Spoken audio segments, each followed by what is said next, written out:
todos os públicos.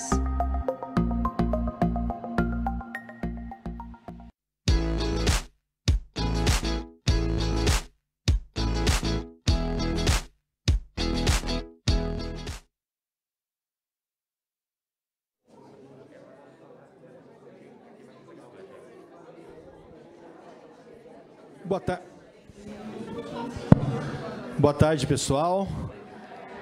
Primeiro, eu quero aqui agradecer a presença de todos vocês. Um prazer muito grande estar recebendo a ETEC, recebendo os inscritos, os nossos jornalistas para esse bate-papo aqui na nossa Escola Legislativo.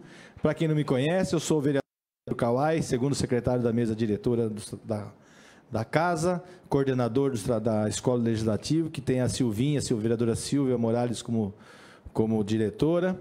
Nós temos todo um conselho, que é a Érica, o Bruno, o vereador Joseph, e representantes da USP, que é a professora Eliane, e o professor Josué da Unimep, que formam o corpo docente da nossa escola, que, na verdade, é o que discute e que aprova propostas como essa de hoje, que nós vamos fazer essa roda de conversa, que são sobre os 100 anos da Estação da Paulista. Quem aqui já foi na Estação da Paulista? Quase todo mundo, que legal. Pessoal, a Estação da Paulista, todo mundo aqui já deve saber, foi um importante ponto comercial e de modernidade há 100 anos atrás, e hoje é um ponto turístico, e nós vamos falar um pouquinho de tudo isso, da sua evolução de 100 anos para cá. Essa roda de conversa faz parte das comemorações dos 100 anos da Estação da Paulista, que é a casa que a Câmara está organizando. Nós temos uma exposição de fotos no hall do prédio principal, que eu convido a todos, a hora que acabar aqui, poder visitar. E é uma parceria entre o nosso gabinete, a Escola Legislativa, os departamentos de Comunicação e de Documentação e História. Tá certo? Então, antes de começar, quero aqui chamar à frente para a gente apresentar os nossos jornalistas para o nosso bate-papo. Convidar o Nassif primeiro, grande amigo, grande parceiro do bairro.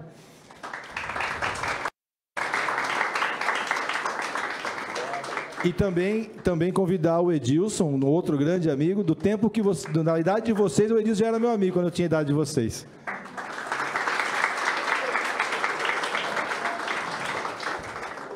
O Fih, além de escritor, jornalista, é um historiador, conhece o bairro da Paulista como poucos aqui na cidade.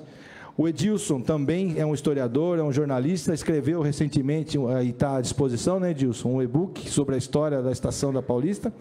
E nós teríamos também a presença do Cecília Elias Neto aqui hoje. Mas, infelizmente, por problema, não pôde estar presente conosco hoje. Então, antes de a gente começar o bate-papo, vou passar a palavra inicial para os nossos parceiros, e depois a gente já começa o bate-papo. Obrigado. Boa tarde a todos. Ao nosso querido Pedro, ao Edilson. E, infelizmente, o Cecílio não pôde estar presente, o que é uma grande... Nós lamentamos muito, porque Cecílio é a quem eu tive o prazer de, aos 15 para 16 anos, iniciar o meu trabalho como jornalista. Isso faz um pouquinho de tempo, né? Ficava a cerca de 50 metros, aproximadamente, aqui o diário. E eu vou falar uma coisa que talvez vai parecer antigo, né? Mas o diário e os outros jornais, eles tinham cerca de 4 a 5 pessoas digitando em uma máquina de escrever. Só que eles não estavam digitando em uma máquina de escrever. O teclado era igual, porém tinha uma caldeira com chumbo derretido a uma temperatura, não sei exatamente qual seria agora, tá? Esse chumbo, conforme você digitava a letra, caía o chumbo, ele escorria o chumbo e caía no local da letra, e formavam-se as linhas. Essas linhas eram barras de chumbo. Essas barras eram colocadas rigorosamente na ordem. Infelizmente, não era sempre que acontecia isso. Eu digo infelizmente porque eu era o revisor. E, de vez em quando, havia o que nós chamamos de empastelamento. E, meu amigo, quando isso acontecia, a coisa ficava bem feia. o jornal acabava atrasando e a gente acabava tendo problemas sérios, às vezes ficando até madrugadas aqui ao lado. E as coisas foram evoluindo. E o diário teve uma característica muito importante derivada do Cecílio. O Cecílio tem uma característica muito especial. Eu tive, aliás, tenho, né, 2 amigos de infância dele e que comentavam isso comigo. Dê um papel em branco e uma caneta e o Cecílio vai fazer uma história extremamente expressiva e bonita. O Cecílio tinha o dom e tem o dom de escrever. Sempre teve. Cecílio teve pessoas que amavam e tinham pessoas que não gostavam muito dele. Então, o Cecílio, você não tinha aquela coisa, acho que eu gosto. Não, ou gostava ou não gostava. E quando o Cecílio também tinha o sentimento contrário, a coisa ficava meio complicada. Cecílio pagou muito caro por isso. Ele não tinha aquele negócio, não, você é meu amiguinho e tal, entendeu? Não, Cecílio ou gostava ou não gostava. O preço disso foi muito caro. E poderia estar numa situação financeira talvez bem diferenciada. Não que ele esteja mal, mas ele poderia estar muito rico, para dizer o português claro. Mas ele brigou muito, principalmente pela transparência, pela honestidade, e ele brigou com forças poderosas. O Cecílio, na época de 64, virou, mexeu, ele estava em Campinas, no QG, né, no quartel do Exército. O que ele ia fazer lá, eu não sei, mas possivelmente ia bater um papinho, né? E ele voltou a Piracicaba. Teve uma época que, inclusive, ele esteve fora de Piracicaba. Mas Cecílio tem 2 romances fantásticos, que eu acho que a leitura é obrigatória para nós piracicabanos, que é Bagaço de Cana, e o outro livro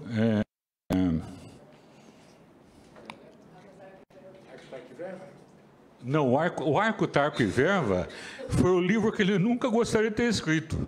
Ele escreveu por brincadeira. O outro livro é Um Eunuco para Esther. Esse livro vocês têm que ler. Ambos são verídicos, obviamente com nomes fictícios, mas esses, um Eunuco para Esther e Bagaços de Cana são 2 livros obrigatórios. E ele tem outros livros também. Agora, o Arco, Tarco e Verva, ele fez por brincadeira. E essa brincadeira acabou dando certo financeiramente. E ele ficava meio constrangido, porque ele falou, pô, sabe, esse negócio é simples demais para mim, né? E hoje o Cecílio tem livros que são verdadeiras obras de arte e que nós temos muito orgulho. Se eu for falar de Cecílio, acabou o nosso encontro. Então, eu vou devolver o microfone ao nosso querido Pedro, agradecendo ao convite, a todos que estão presentes, à Câmara, por essa iniciativa que eu acho que é exatamente isso que o nosso povo precisa. E vocês estão conseguindo fazer.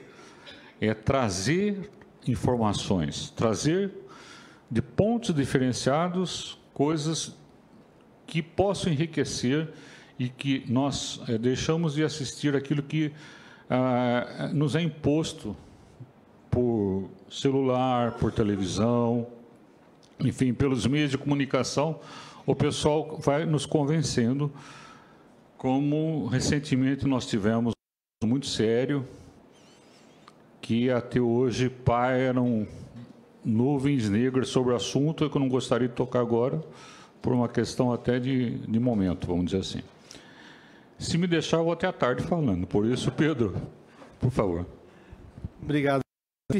Só para contextualizar, o livro Arco, Tarco e Verva é um livro que traz exemplos do nosso dialeto caipiracicabano, né? O Arco, Tarco e Verva, mas é que álcool, talco ou como é? Erva?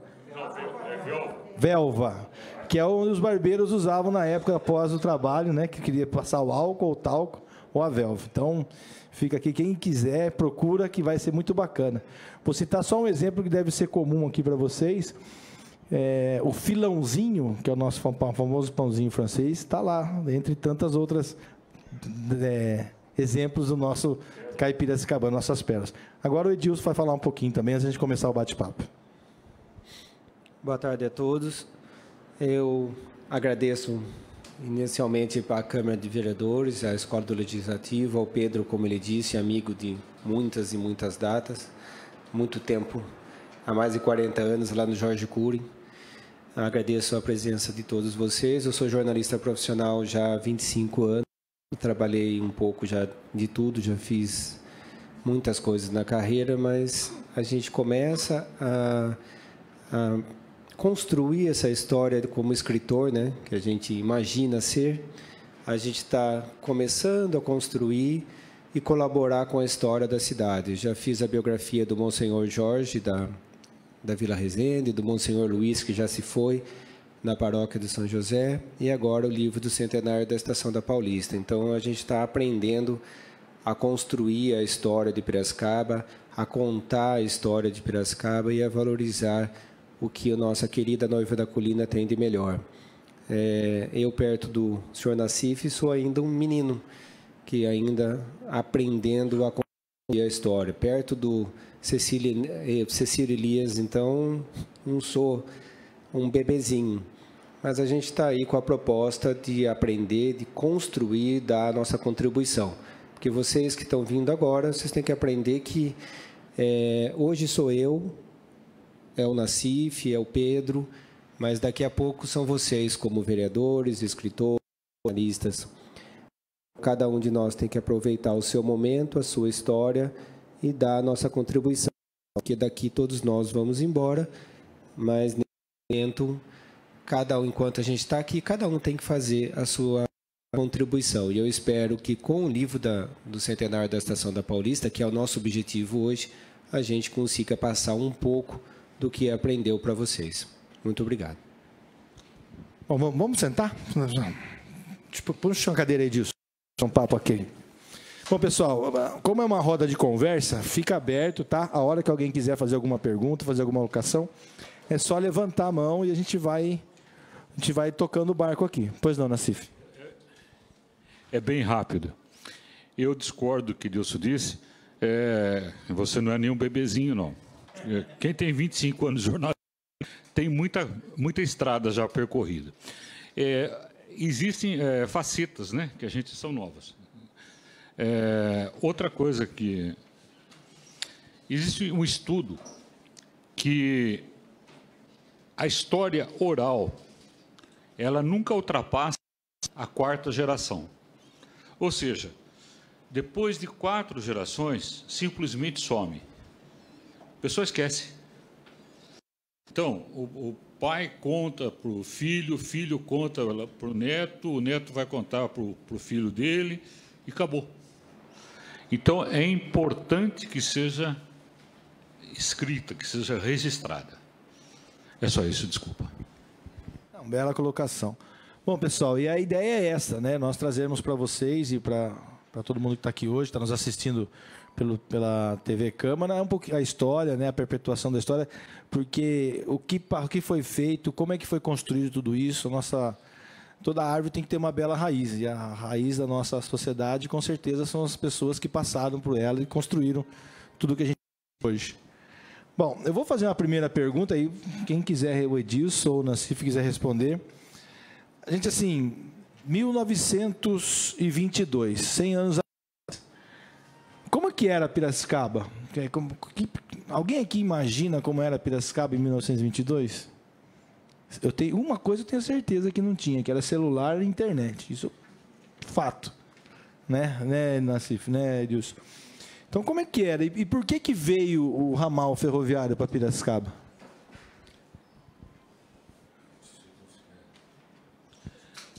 Bom, a princípio, o que motivava a economia era o café, particularmente o café e, em Piracicaba, o açúcar, né?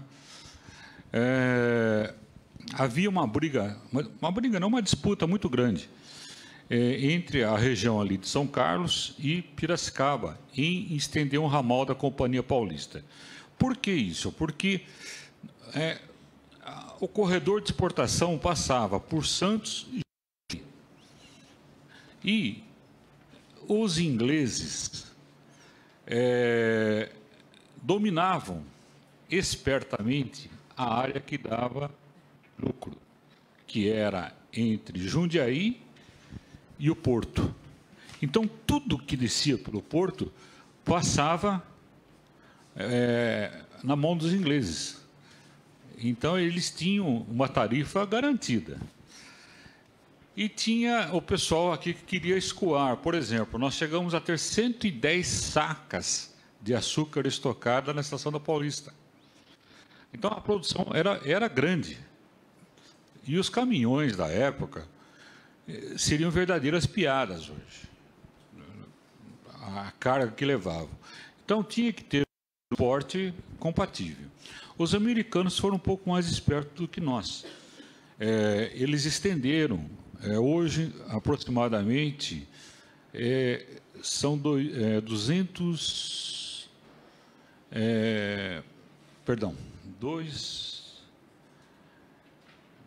milhões e 300 mil quilômetros de ferrovia. É isso, se não me engano. E cerca de 2 milhões de caminhões. E é interessante que o número de caminhões que existem nos Estados Unidos é muito parecido com o número de caminhões que existem no Brasil. A diferença é pequena. O espaço territorial de ambas as nações vamos dizer, equivalente. Vamos tirar o Alasca fora, né? É relativamente equivalente. Agora, o que trouxe a Paulista para cá? Foi muita briga, muita discussão, muito empenho. Nós acreditamos que aí teve a influência política também, particularmente os nossos representantes aqui, fazendeiros, e o pessoal pressionou muito a ter que esse ramal, que Piracicaba é um ramal, não é uma linha.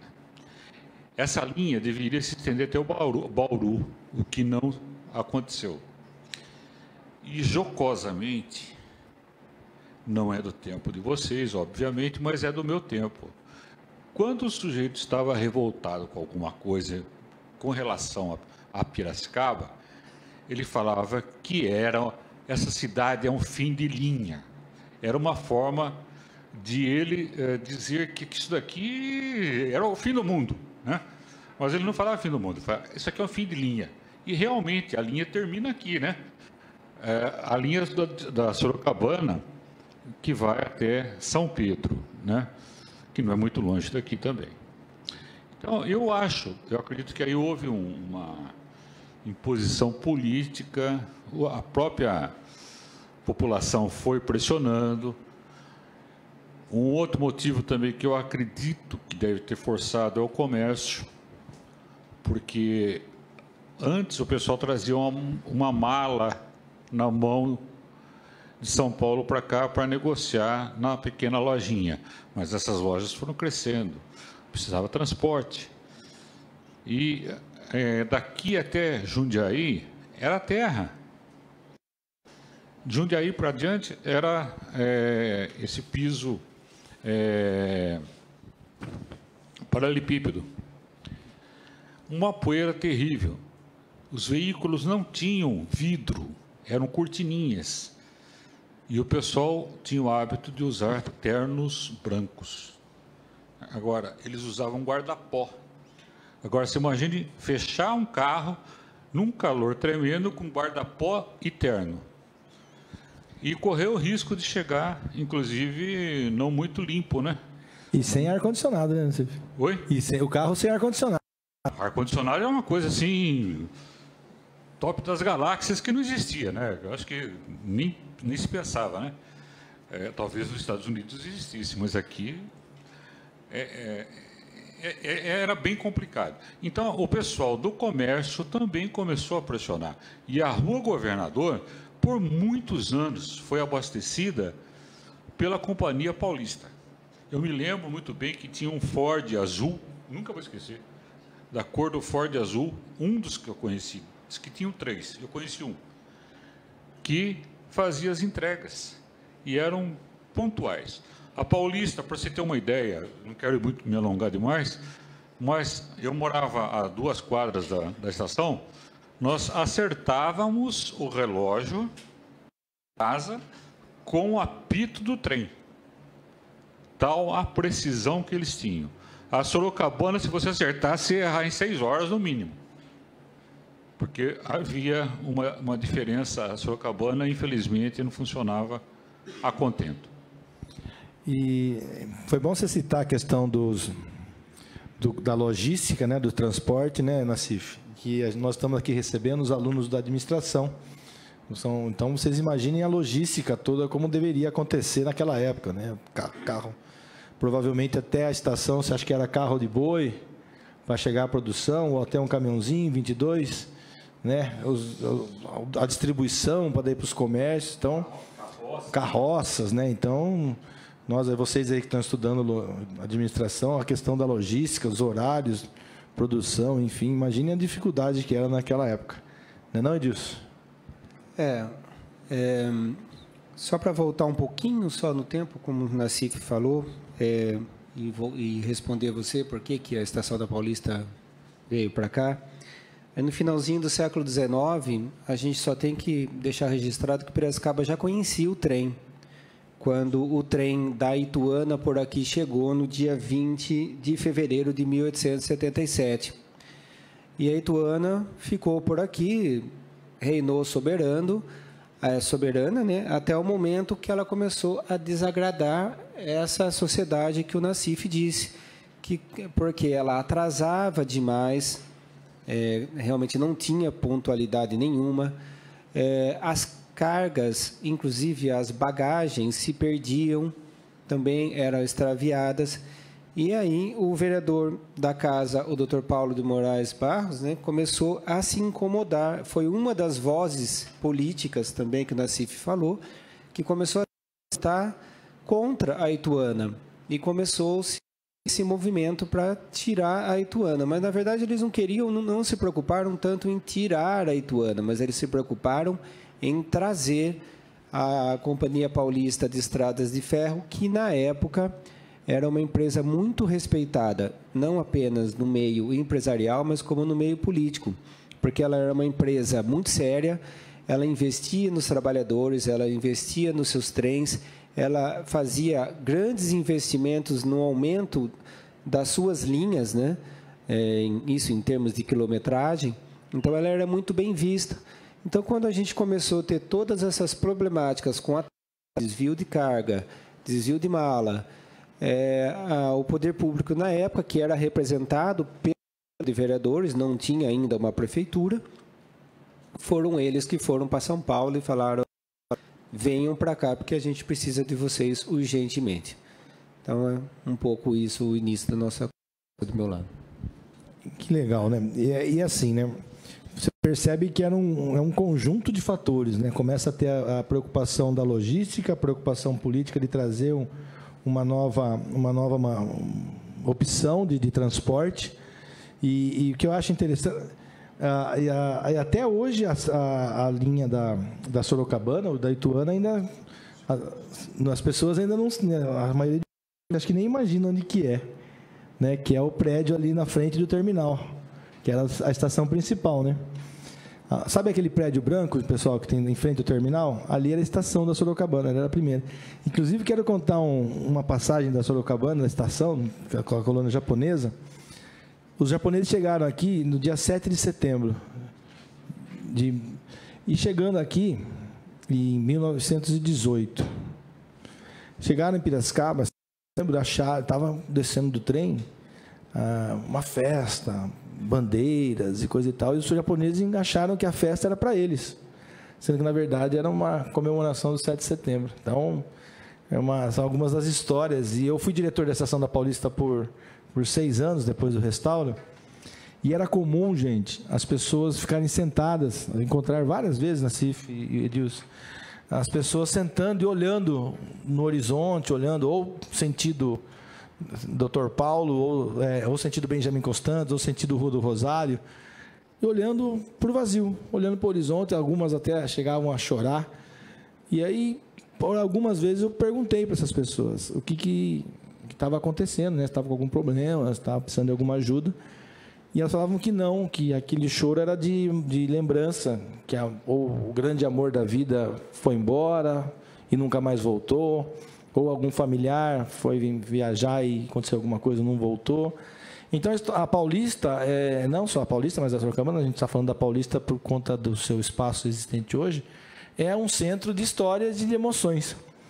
Então, se vocês que tiverem a oportunidade de algum dia frequentar a Estação da Paulista, além do lazer, além da cultura, prestar atenção nas pessoas que estão lá circulando, vocês com certeza vão encontrar sempre alguém viajando no tempo, sempre alguém olhando no horizonte, memorizando, visualizando alguma coisa. Vocês vão se apaixonar por espaço. Eu só tomo a liberdade de poder fazer só uma comparação. Hoje nós estamos na iminência de ter o 5G.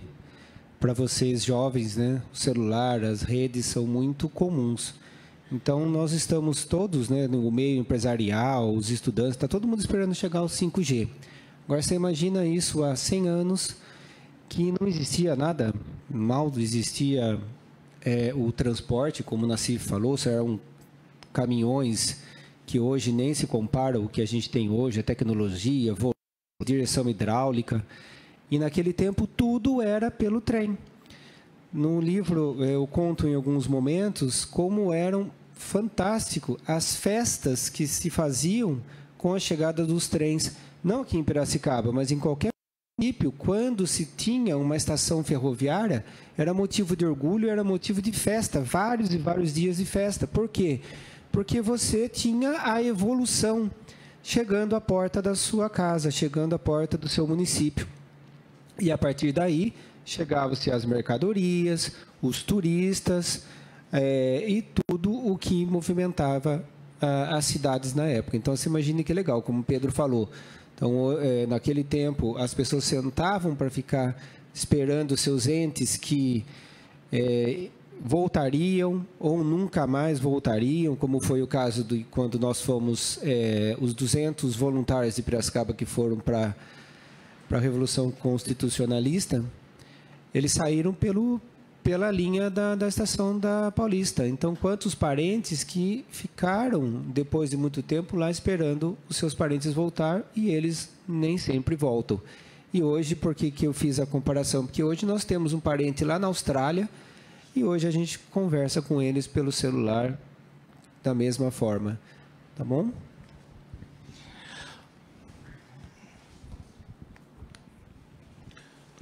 O que o Edilson falou é muito importante. Uma das coisas, um dos serviços públicos que pouca gente sabe, mas que muita gente usou, por exemplo, hoje você pega o celular, liga para qualquer parte do mundo. Aqui, geralmente, quando falecia alguém e você queria dar a notícia a um parente distante, você ia até a estação e passava o que nós chamávamos de telegrama. Então, pegava o telegrafista na casa dele à noite, de madrugada, ele ia até a estação e passava para a estação mais próxima e o pessoal se encarregava de avisar, olha, morreu, não sei se vai dar tempo de chegar ou não, mas está avisado. Então, era uma prestação de serviço que eles faziam. A questão também a parte social. É interessantíssima essa parte que o Edilson citou, porque a Estação da Paulista, em particular, que eu saiba, quem chegava de São Paulo para cá, chegava com aquele ar de quem foi para a metrópole, né? Chegava já meio assim, né? Mas eu estou mais importante, né? Aquela coisa toda. E descia do trem como vestido com roupa de domingo, porque a gente tinha a roupa de trabalhar e a roupa de domingo. E domingo aquela roupa de ir lá assistir a missa. E o pessoal que estava aqui em Piracicaba ficava na plataforma, esperando esse pessoal chegar, e também vestido com a roupa de domingo. Ou seja, aquilo ficava um ambiente, para a época, muito chique. E ali havia, inclusive, troca de olhares entre rapazes e moça. Essa troca de olhares, muitas vezes, acabavam em um footing que se faziam aqui na Praça José Bonifácio. Haviam basicamente três quadras, onde o pessoal quadrava o jardim. O que é quadrar o jardim? Hoje, o pessoal de hoje nem imagina o que é. Quadrar o jardim significa o seguinte: os rapazes iam em uma direção e as moças vinham no sentido contrário. Então, os olhares se encontravam. E quando o rapaz queria falar com a moça, ele ou piscava ou fazia alguns... Eu não sei, nunca participei disso, mas já ouvi muita gente falar, né? Olha, eu conheci a minha esposa quadrando o jardim. Ainda bem. Acho bom, né? Nós damos risada hoje, mas na época a coisa era muito séria. E, aliás, era dividido por classe. Tinha a classe rica, que quadrava o jardim da classe rica, a classe média, que quadrava o jardim da classe média, e a classe menos favorecida, que quadrava o jardim na parte menos favorecida. E havia uma quarta, um quarto circuito que era ir e voltar, não chegava a quadrar, que pegava a governador. E pasmem, nessa quadra só circulavam os negros. O negro não circulava na quadra de branco.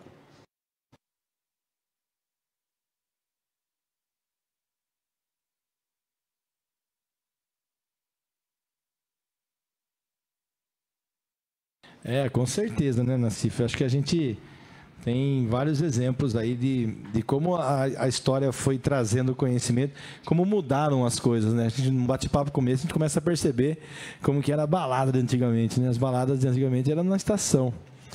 E que ponto de encontro, né? Eu, no meu tempo, era próximo da praça. Nós tínhamos 3 pontos de encontro, né, Dilson? Que era o Clube Ítalo, o Cristóvão e o Coronel Barbosa, né? A gente fazia o rodízio, né, entre os clubes. Ele já quer entregar a minha idade. E assim, voltando para a estação, ela foi pujante até a década de 70, né? Eu acho que até a década de 70 então a década de 70 ela foi assim o marco, e de lá para cá começou a cair até as maiores linhas ou até as grandes transportes pararam de se preocupar e de se investir em ferrovias. Por que será que isso aconteceu? Será que foi o olhar do poder público? Os próprios empresários desistiram dessa questão por conta que a gente sabe que a diferença de tempo, por exemplo, né, da entrega, a agilidade que o rodoviário tem sobre o ferroviário. Por que será que isso aconteceu? Foi opção pública ou privada? O senhor Nassif tem mais conhecimento que eu. É só com relação a... quando a gente vai fazer uma obra, deixar bem claro, quando a gente vai fazer uma obra, a gente não sabe muita coisa. E, como jornalista, toda vez que a gente vai entrevistar alguém, a gente também não sabe muita coisa. E é a hora que você aprende entrevistando a pessoa e pesquisando, né? E já... né? Quem tem juízo sempre vai atrás de quem sabe mais. Tanto que eu já peguei o telefone do senhor Nassif e falei, deixa eu falar com o senhor depois para a gente, né, explorar o conhecimento de quem sabe, gente. E eu estou brincando, mas é assim. Toda vez que a gente vai atrás como jornalista, é isso mesmo. Eu faço pauta, faço pesquisa, mas eu não sei a história, porque senão eu não precisava estar indo atrás da pessoa para pesquisar. E falando isso porque quando eu fui atrás dos historiadores, e justamente eu perguntei para alguns deles que eu usei para construir o livro da Estação da Paulista do Centenário, eu falava assim, mas por que a pergunta que o Pedro acabou de fazer. Por que não volta o trem? Por que não tem? Hoje, o custo para se trazer um trem de passageiros para nossas linhas de novo seriam muito caras, porque foram todas destruídas, as linhas foram roubadas, e hoje, para você pegar o transporte de veículo, o transporte de ônibus, Uber e tudo que a gente tem para transportar de novo ao passado e trazer para o trem, é muito difícil, é muito caro, porque a gente teria que ter uma pancada de gente para encher os trens e valer a pena eles circularem. Então, pode ser que esse seja uma das respostas, né? Porque os trens, com o tempo, perdeu-se o sentido, não tinha mais, começou a vir os ônibus, as empresas de ônibus, viagens regulares, né, para São Paulo, e aí você acaba parando, deixando de ter interesse. Né? Mais ou menos como vocês, de novo, jogando... Vocês têm um celular que compraram em 2022, que tem um monte de mecanismos lá tecnológicos que os celulares de 8, 10 anos não tinham. Mais ou menos por aí. Segundo um especialista, o único trem de passageiro que dá lucro é o metrô. O trem de passageiro não dá lucro. Tanto que o último trem que chegou em Piracicaba trouxe 15 ou 16 passageiros. Não mais do que isso. Então, o trem de carga dá lucro. Tanto dá lucro que, se você der uma pesquisada no nosso oráculo Google, vocês vão ver a quilometragem absurda, que é a maior quilometragem do mundo, dos Estados Unidos. Todo o transporte pesado é feito pelos Estados Unidos, por trem. Por quê? Conservam as estradas, ou seja, não põe excesso de peso, mesmo com a qualidade das estradas em concreto, aquela coisa toda, mas conservam as estradas e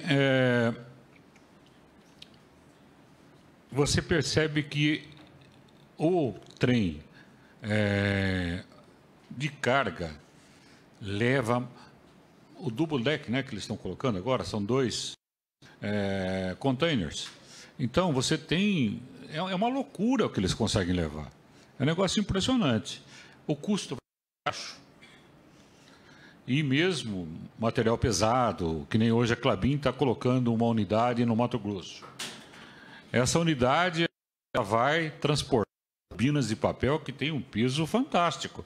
Se colocar isso num caminhão e vir de Três Lagoas, sei lá de onde, para cá, é um perigo danado isso daí na estrada. Porque um trem carregado com bobina, um caminhão carregado de bobina e papel, ninguém segura.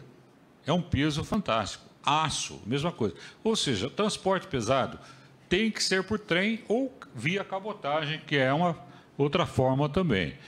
E que nós temos aqui até um projeto, né? Eu não sei como é que a Câmara está cuidando desse aspecto da integração, né? Mas é muito interessante isso daí. Piracicaba vai ter uma porta de entrada e saída.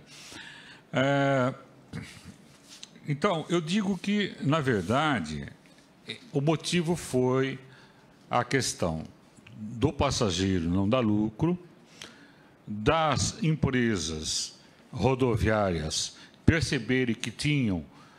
Aí é que está a questão da oportunidade. Olha, eu tenho a oportunidade na frente de levar a mercadoria mais rápido, mais seguro. Vou entrar nessa. É um pouquinho mais caro? Mas o consumidor acaba pagando. A verdade é bem essa. Então, qual seria a nossa opção? A nossa opção, na realidade, seria partir para transportar carga de uma forma bastante racional e também a questão da decadência da estrada de ferro.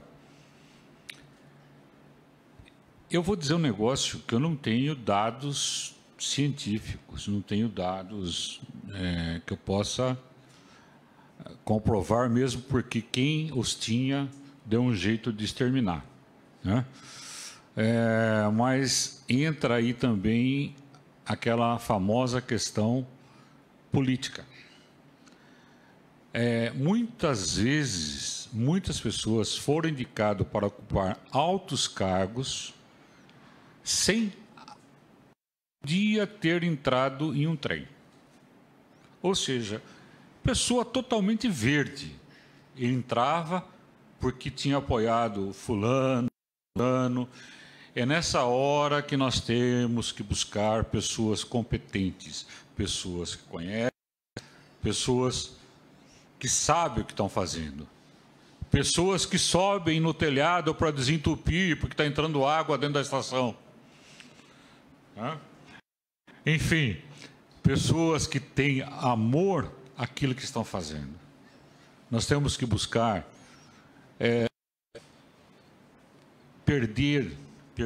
gastar um pouco do nosso tempo e verificar em quem nós estamos votando para ficar por 4 anos falando em nosso nome.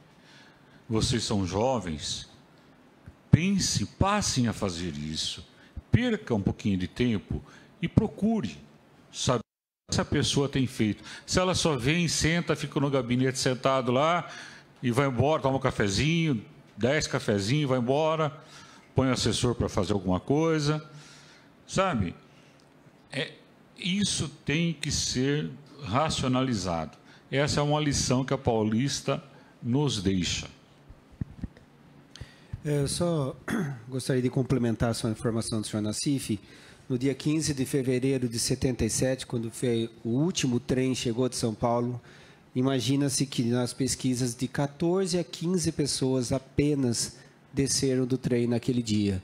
Então, só reforçando o que o Nassif falou, como que você consegue manter um ramal, como você consegue convencer um empresário, que sempre tem um empresário, que tem pessoas que lucram com isso, que você vai falar para ele, você tem que manter o ramal por tradição com 14 a 15 pessoas dentro do seu trem. Você não consegue pagar essa conta. É por isso que terminou. E hoje, quando a gente fala as nossas gerações, eu falo nossas gerações porque eu também entrei no trem uma vez só, num trem turístico. Então, assim, qual é a chance de vocês de entrar num trem hoje para saber como é, que o Nassif falou, como é que é entrar num trem? Vocês só vão conseguir fazer isso através dos trens turísticos que tem espalhados. São 17 trens turísticos que são espalhados pelo Brasil.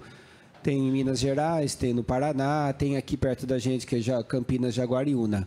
Porque se não esperem a volta do trem, porque como o Nassif disse, é muito caro para você transportar pessoas hoje. Todos os planejamentos do governo atual sempre para fazer com que o trem volte ou vá crescendo da maneira do possível no nosso país, mas para cargas. Para passageiro vai ser muito difícil a gente conseguir movimentar esse modal novamente, porque não vai ter passageiro de bancar essa conta, não. E, Edilson, você está falando da questão do transporte de passageiros, né? Mas depois de 77, as cargas continuaram, não continuaram? Eu acho que, se não me falha a memória, foi perto de 90, 80, isso, alguma coisa. Eu estou olhando aqui porque a gente não lembra tudo. Então, como nós somos jornalistas, a gente gosta de falar as informações corretas. Então, foi no dia 15 de fevereiro de 77, quando parou para transporte de passageiros, e as cargas terminaram em 1995, quando daí o ramal foi fechado definitivamente.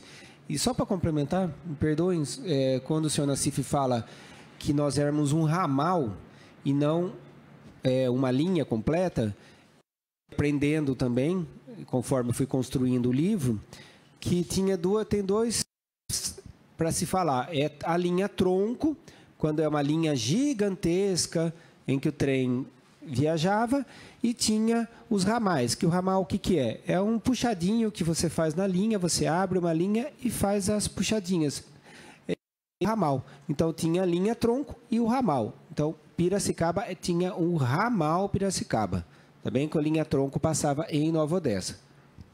95? 95. Eu estava assustado, porque eu estava lembrando, Nassif, que quando eu estudava no Jorge Cury, minha família sempre morou onde hoje é o teatro, perto do Teatro Municipal, e eu estudava no Jorge Cury.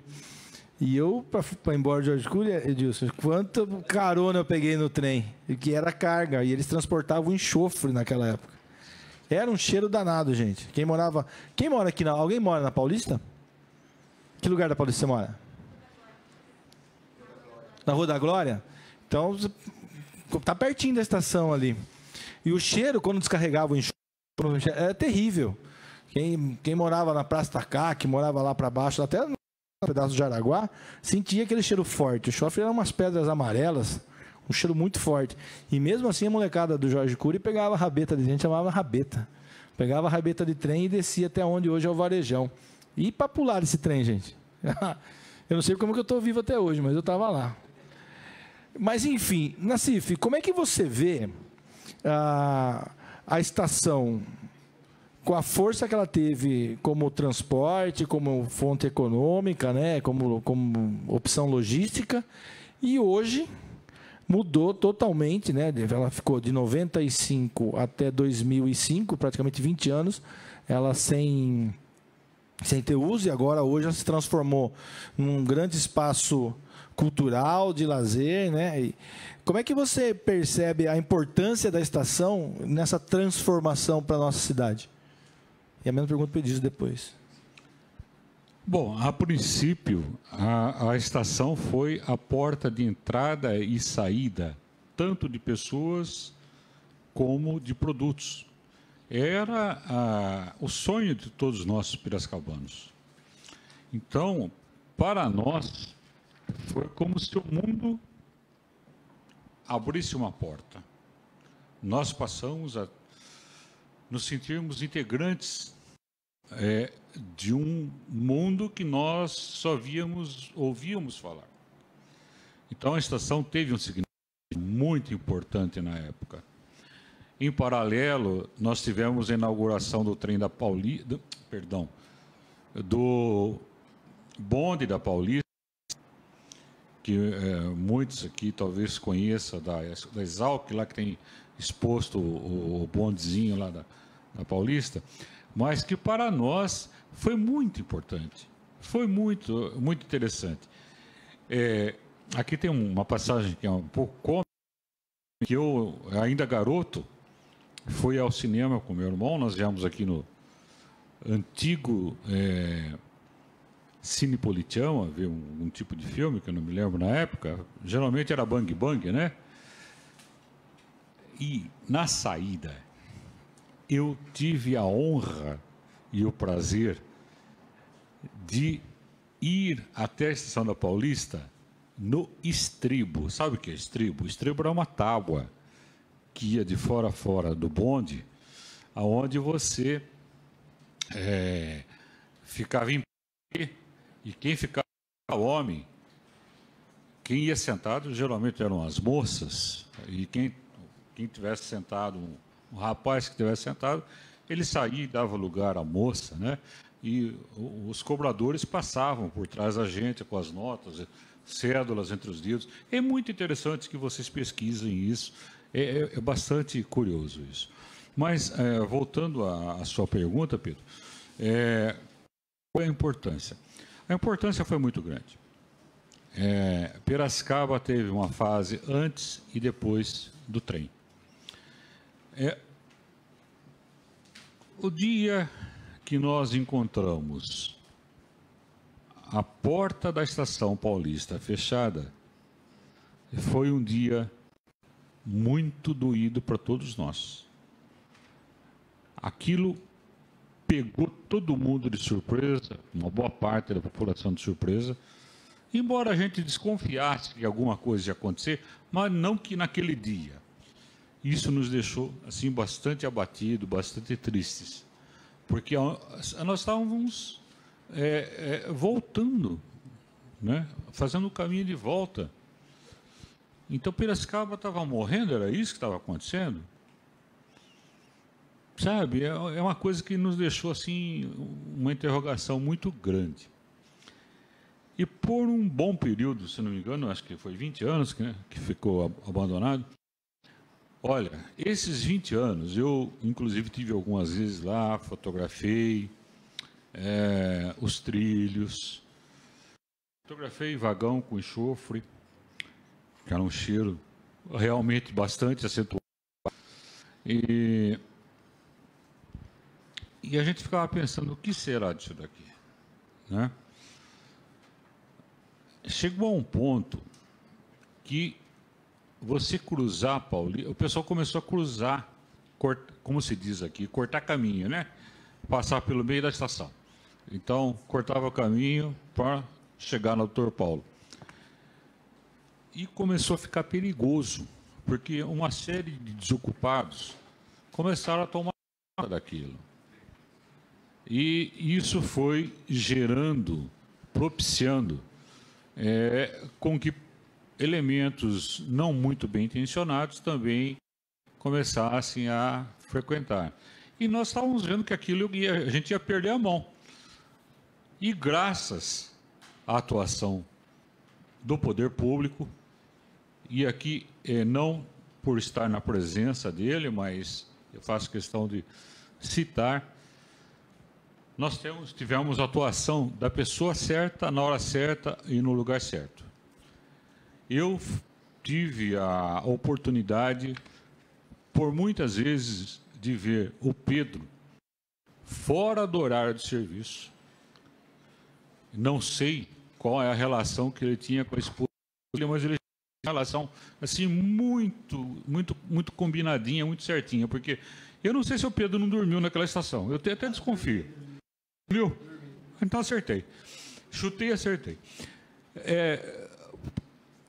Pedro fez da estação a casa dele. E ele conseguiu ainda manter alguma coisa do que foi saqueado. A Paulista sofreu um saque. Muita coisa que tinha lá de equipamentos, instrumentos, documentação. Documentação tinha uma sala cheia. Acabou, né? Acabou.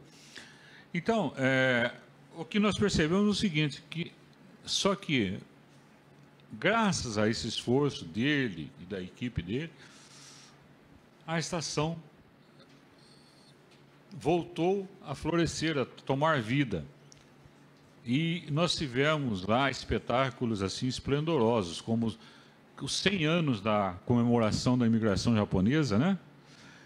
Eu tive a oportunidade de assistir do começo até o fim, e não é porque ele é japonês que eu estou falando isso, né? Descendente de japonês, mas foi um espetáculo fantástico.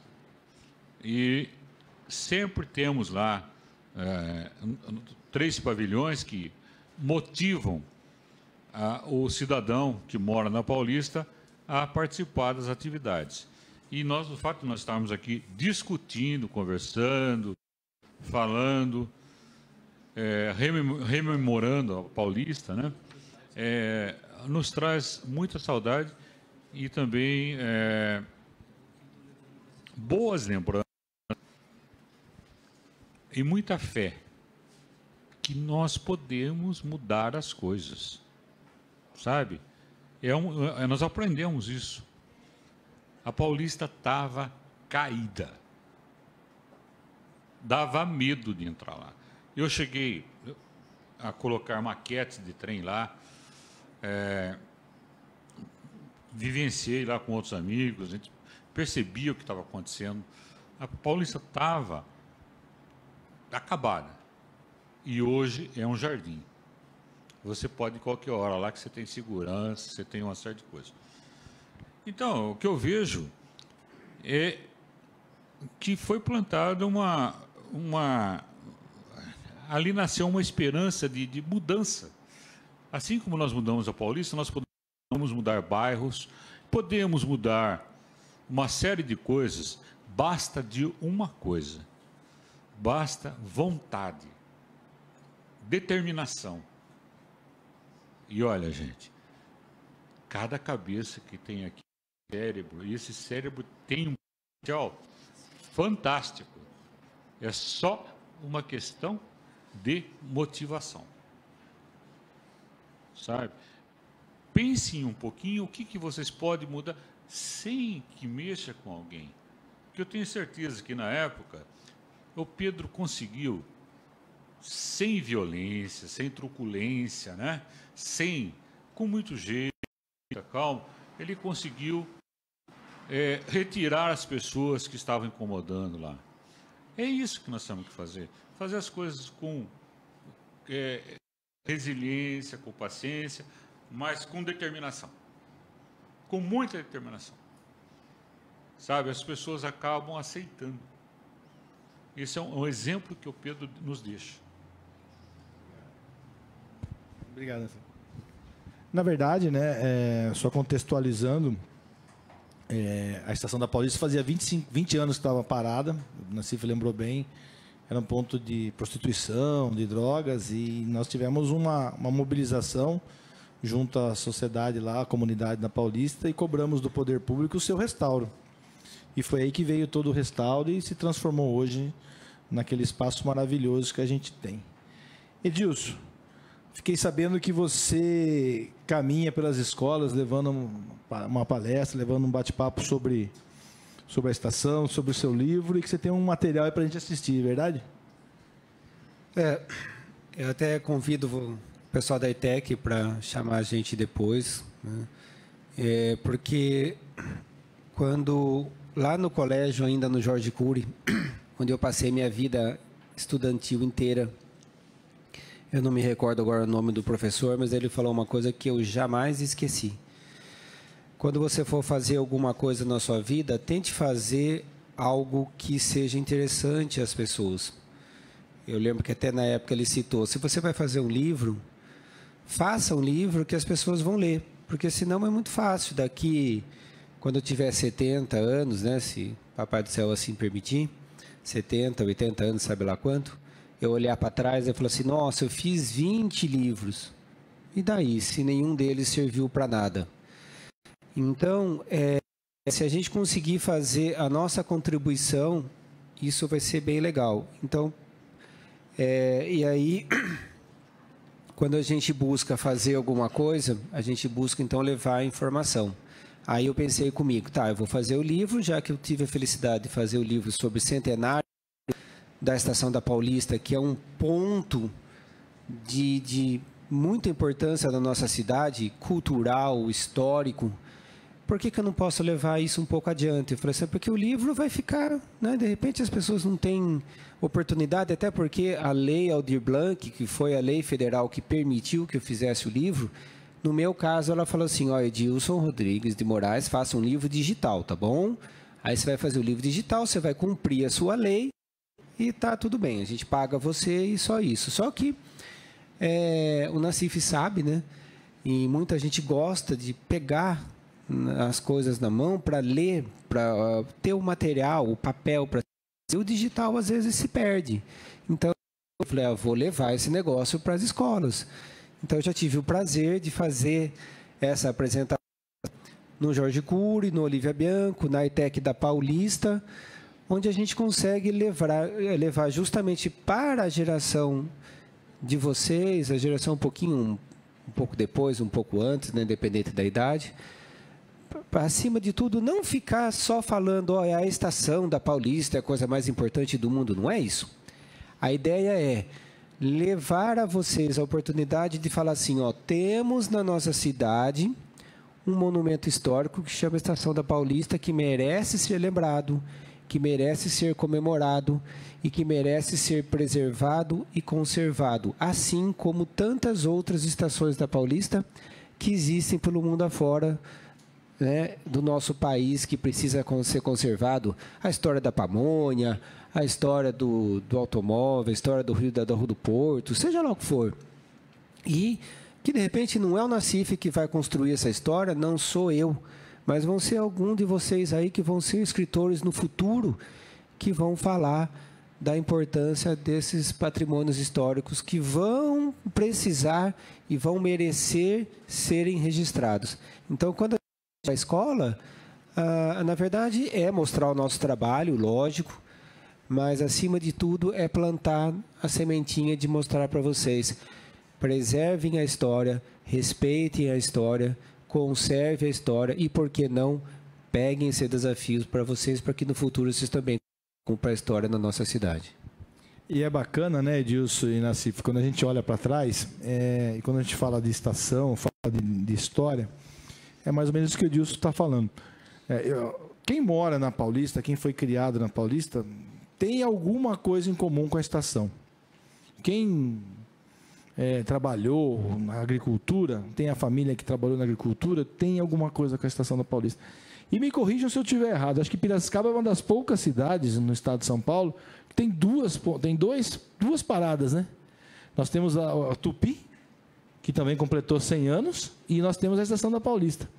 Então nós temos, né, nesse ramal, dentro da nossa cidade, dois pontos históricos na questão da ferrovia, da Paulista, que trazem para a gente esse momento de reflexão, de crescimento, de evolução e de modernização. Então, acho que esse momento de hoje, todos esses que estão acontecendo, a exposição fotográfica, e aí também tem mais um outro que nós fizemos, inclusive, gente, foi acho que há 4, 5, não mais, há uns 6, 7 anos atrás, a Câmara também fez um documentário, chama Alma de Ferro, que conta toda a história das duas linhas de trem, tanto a Sorocabana quanto a da Paulista. Então, fica aqui o convite também para vocês pesquisarem no YouTube, que nós temos esses dois documentários que trazem as histórias das duas linhas tão importantes e que trazem para a gente essa história, esse contexto todo.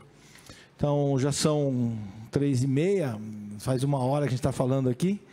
A gente pergunta para vocês aí, para a gente poder fazer um bate-papo, um ping-pong. Então, quem quiser fazer algum tipo de pergunta, puder levantar a mão, estamos à disposição.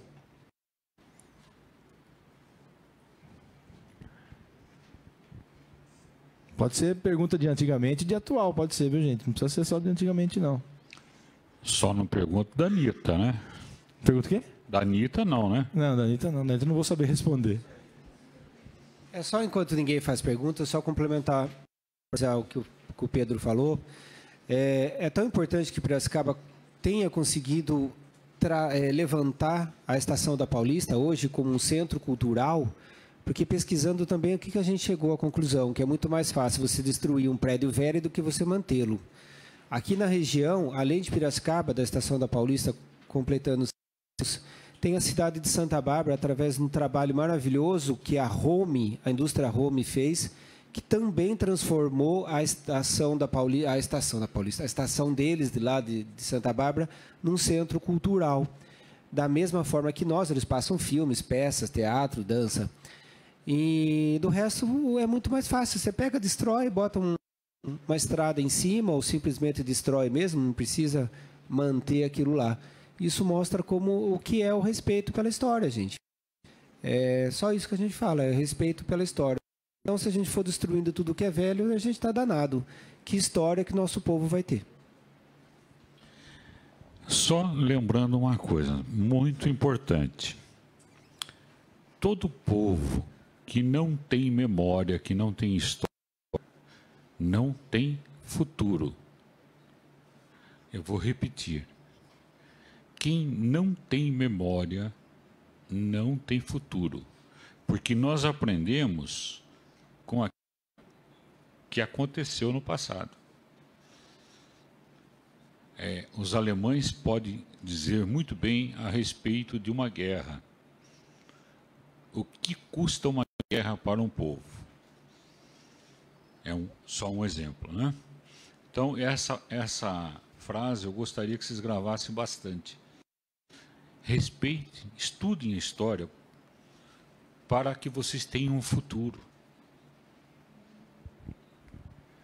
É importante o passado, né, Nassif, baseado em cima do que você está falando agora, porque para a gente entender as dificuldades, porque a gente pega no dia a dia, a gente olha assim e fala assim, nossa, como está difícil, não quero mais fazer isso, não vou enfrentar essa dificuldade, né, a questão são novas dificuldades, é uma nova realidade que a gente vive hoje. Mas todos nós temos as nossas dificuldades em qualquer momento da vida, e eles também tiveram, né? A gente fica imaginando construir um prédio daquela altura sem ter um andaime próprio ou ter as leis, as regras de segurança, cinto, capacete, né? Inclusive, gente, tem uma foto, não sei se vocês já tiveram acesso a essa foto. Não sei se você tem aí, Dilson, aquela foto. Quem já foi na Estação da Paulista, sabe aquela parte coberta? Chama Gare, aquela parte lá. Aquela parte é onde o trem estacionava para os passageiros descerem. Tem uma foto emblemática da estação, os trabalhadores fazendo aquela cobertura. E eles estão sentados na estrutura, sem nenhum cinto de segurança, sem nada. Eu acho que se fosse nos tempos de hoje, o empresário, dono da construtora, estava preso, fazendo daquela maneira. Então, a gente tem que entender como foi a evolução das coisas, né? Tem aí disso. Olha aqui, ó. As pessoas em pé naquela. Vocês viram a altura daquilo lá, quem já foi lá? Você imagina ficar em pé dentro desse negócio. Então, para a gente entender o que o Nassif está querendo dizer, como é que a gente vai evoluindo, né? Como foi dificultoso para chegar onde a gente está aqui hoje. É óbvio que a gente tem grandes desafios para o futuro. É óbvio que vocês têm enormes conquistas a serem realizadas. Mas a gente tem que valorizar o que aconteceu lá atrás. Por exemplo, o prédio da Fernando Febeliano. É maravilhoso. Ele é histórico também, o prédio. Quem foi Fernando Febeliano? Né? E tudo isso a gente tem que valorizar. E é para a gente estar aqui hoje, aproveitando a data histórica de 100 anos, para valorizar isso daí. Né? Para a gente tentar passar um pouquinho para vocês e para as outras pessoas que estão aqui também, para a gente entender o quanto é importante a gente sempre discutir quem veio antes da gente. A gente pode estar valorizando o futuro. A gente querer continuar crescendo. Para quem sabe,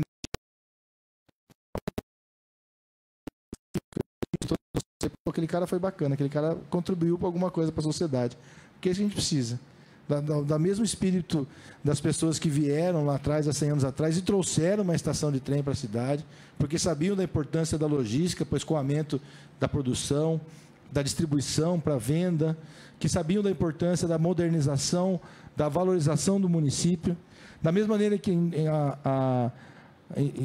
2005, 2006, a gente sabia a importância que era, a gente que morava na Paulista, de reconstruir aquele espaço para valorizar as casas que estavam em volta, para trazer mais segurança. Então, cada época tem o seu valor, tem a sua importância.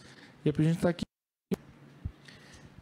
E é um prazer quando vocês não imaginam como, quando eu olho para vocês, eu me vejo estudante lá do Jorge Cury, porque sempre fui Jorge Cury na minha vida toda.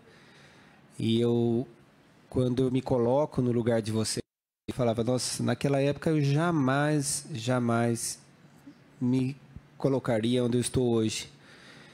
Porque eu era extremamente tímido, um pouco até hoje, mas eu era extremamente tímido. Eu também. Eu era muito ruim de tudo que vocês possam imaginar, de matemática, de português, de história. Eu era péssimo aluno. E aí você coloca na sua cabeça que você quer evoluir, que você quer crescer, que você quer fazer uma faculdade. Mas é muito importante que o senhor Nassif disse, que o Pedro disse na parte da história, porque não só a gente valorizar a história da nossa cidade, os monumentos, mas valorizar a nossa própria história também. Quando a gente nunca deixar de lembrar quem nós somos e aquilo que a gente pode fazer. Porque, como eu já disse, vou falar novamente, certamente vocês serão grandes profissionais, vereadores, prefeitos e prefeitas, por que não? É só vocês colocarem na cabeça e falar assim, é lá que eu quero chegar. Na minha época, na do Pedro, como moleque que a gente era, da idade de vocês, a gente não tinha esse poder mágico de X-Men, de falar assim, ó, eu vou ser aquele negócio lá. Não era assim. Mas é legal que quando você está na minha situação, com 52 anos, você olha para trás e fala, nossa, eu evoluí também.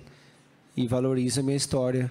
Tanto que quando eu fui fazer minha primeira palestra, foi no Jorge Cury, passou 1 milhão de histórias na minha cabeça, porque eu olhava para aquela turminha sentada no mesmo lugar que eu estive sentado, e eu voltei naquele Jorge Cury depois de 40 anos, gente. Então é muito legal. Por isso que a gente convida vocês, construa a história de vocês sem esquecer a história de onde vocês vivem. Eu não tinha falado nada, mas os meus estudos todos foram feitos no João Conceição e no Jorge Cury. Então, a gente tem um apreço muito grande, tanto pelo João Conceição como pelo Colégio Estadual Dr. Jorge Cury. E, na nossa época, as coisas eram muito diferentes. Quando a gente fala isso, dá a impressão, puxa, mas aquele velho falando lá, pô, que coisa esquisita. Nós tínhamos uma inspetora de aluno que ela media as saias das meninas. Nunca podia ter 2 dedos acima do joelho, mais do que isso não entrava. Os rapazes usavam sapato passo doble, uma calça cinza chumbo, camisa branca do Jorge Cury. E não entrava na aula se não tivesse com uniforme. Cantávamos o hino nacional pelo menos uma vez por semana.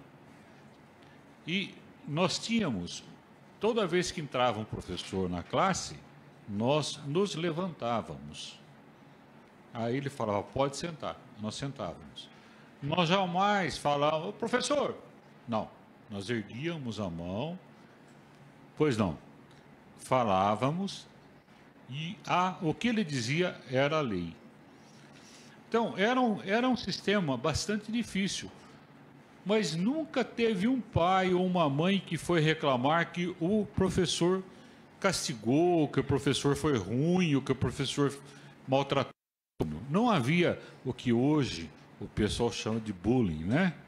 E antigamente a gente brincava, ei, não sei o quê, ô gordo, o que você está fazendo aí? Ô magro, não sei o quê. Era tudo brincadeira. Todo mundo levava numa boa. Hoje, se você falar um negocinho, você toma processo. Se bobear, você toma um processo. Então, nós evoluímos, fica essa pergunta. E é importante, né, a gente lembrar, vocês estão vendo que todo mundo aqui veio de escola pública, né? E que a gente tenha cada vez mais a valorização da escola pública. Acho que os professores estão aí para ajudar a construção do dia de vocês, assim como tantas construções vieram durante esses 100 anos da estação e no entorno da estação. Temos uma pergunta.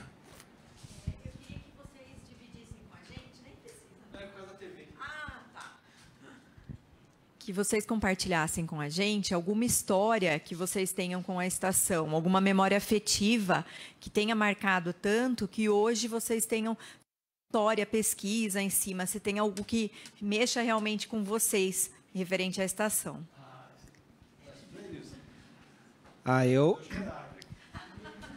Eu morava perto, sempre morei perto do Jorge Cury, sempre perto da estação, mas para voltar para minha casa da escola, eu sempre dava um jeitinho de aumentar o percurso para eu poder passar dentro da estação pelos trilhos para depois ir para minha casa. Eu fazia isso praticamente todo dia, até porque era uma aventura, era uma forma da gente fazer alguma traquinagem, né, como falávamos, principalmente nos dias de chuva que nossas mães adoravam, né? Chegava em casa tudo sujo. Mas era o que eu fazia praticamente todo dia, mesmo sabendo que já começava a ficar perigoso passar por lá. Mas a gente fazia isso todo dia. Eu vou tentar sintetizar, mas tem algumas lembranças, assim, rapidamente. Uma delas é com relação à estação da Sorocabana. Nós descobrimos que entre os trilhos tinha uma conexão. E se colocasse um papel de maço de cigarro, aquela parte aluminizada, e batesse com uma pedra, você disparava o alarme e paravam todos os trens. Aquilo era uma farra deliciosa. Essa é uma das histórias. Eu tenho uma outra que não é muito alegre. Nas estações, vendia-se biscoito de polvilho e maçã do amor, e maçã natural. E então, muitas vezes, maçã era coisa assim, praticamente que vinha de Marte. Não tinha, em Piracicaba não tinha maçã. Então, quando a pessoa estava doente, falava, vai na estação, vê se você consegue comprar lá uma maçã para o fulano que ele está doente, sabe? Tinha esse tipo de coisa. Um dos desejos que eu tive, eu ia com a minha mãe para São Paulo, de trem. E uma das coisas, tinha um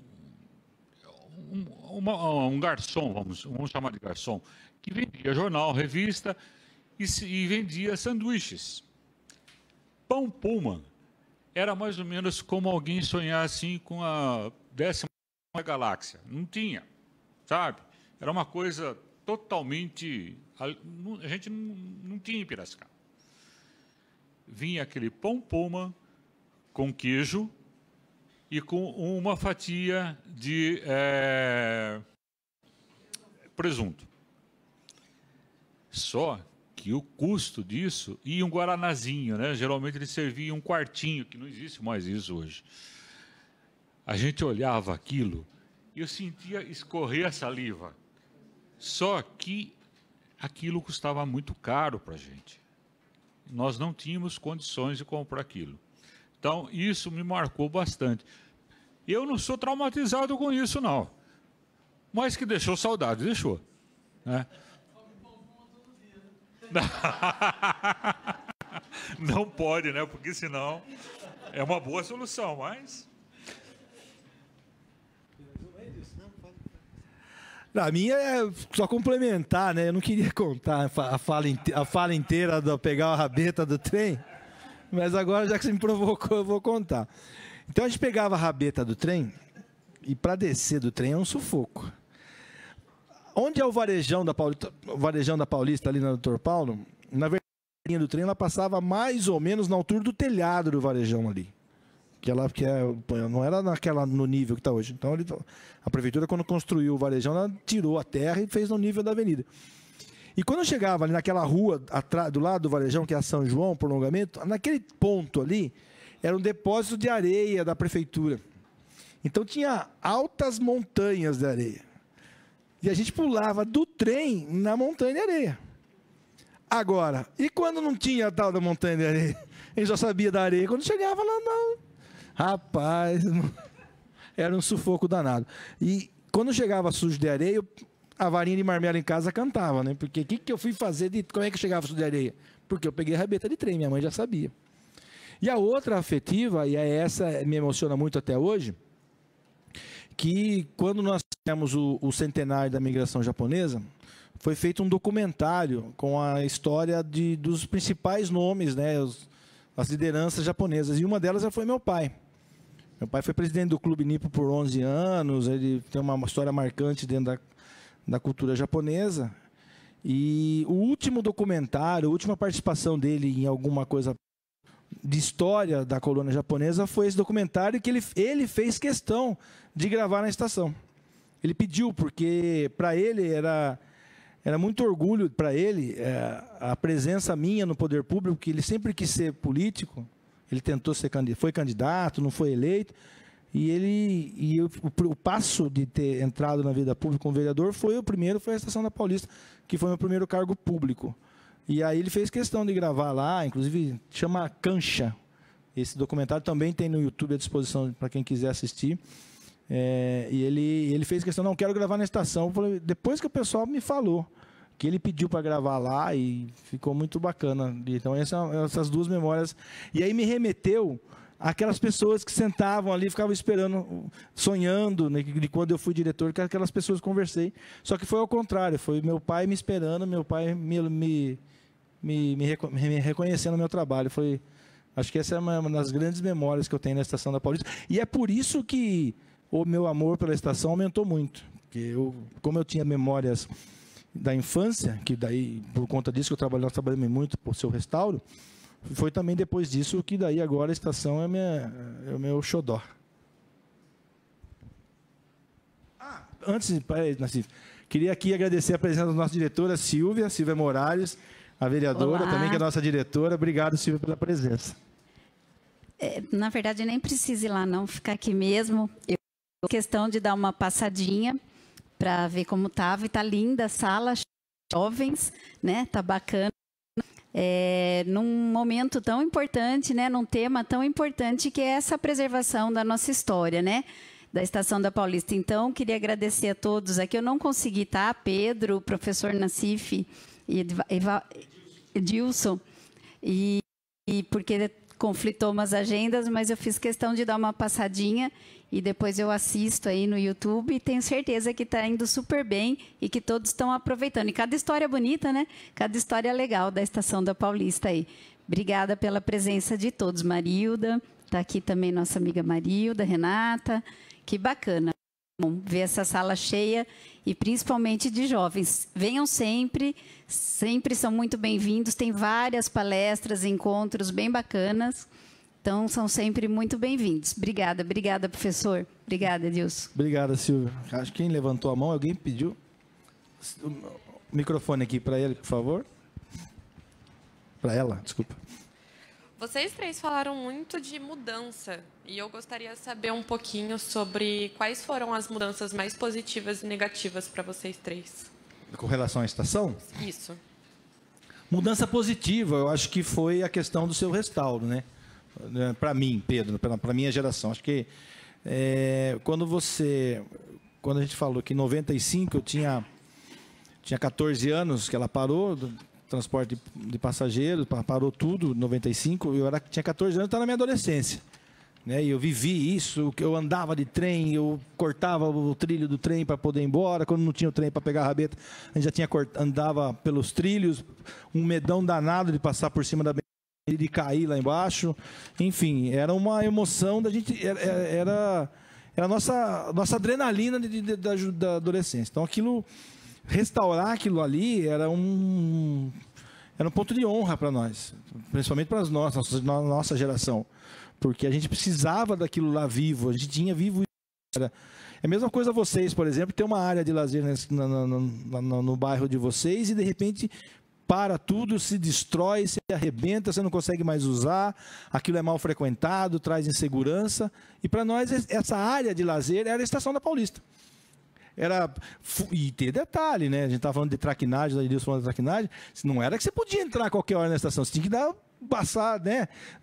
Tinha o segurança, tinha o pessoal lá que não deixava por conta de ser atropelado por um trem, então tinha toda essa adrenalina. Então, por exemplo, foi uma conquista. Eu acho que trazer de volta essa estação, diferente, óbvio, né? Não era mais transporte, e aí era um espaço de lazer e cultural, e a gente trouxe exemplos de Jaguariúna, de Pirassununga, para poder restaurar isso.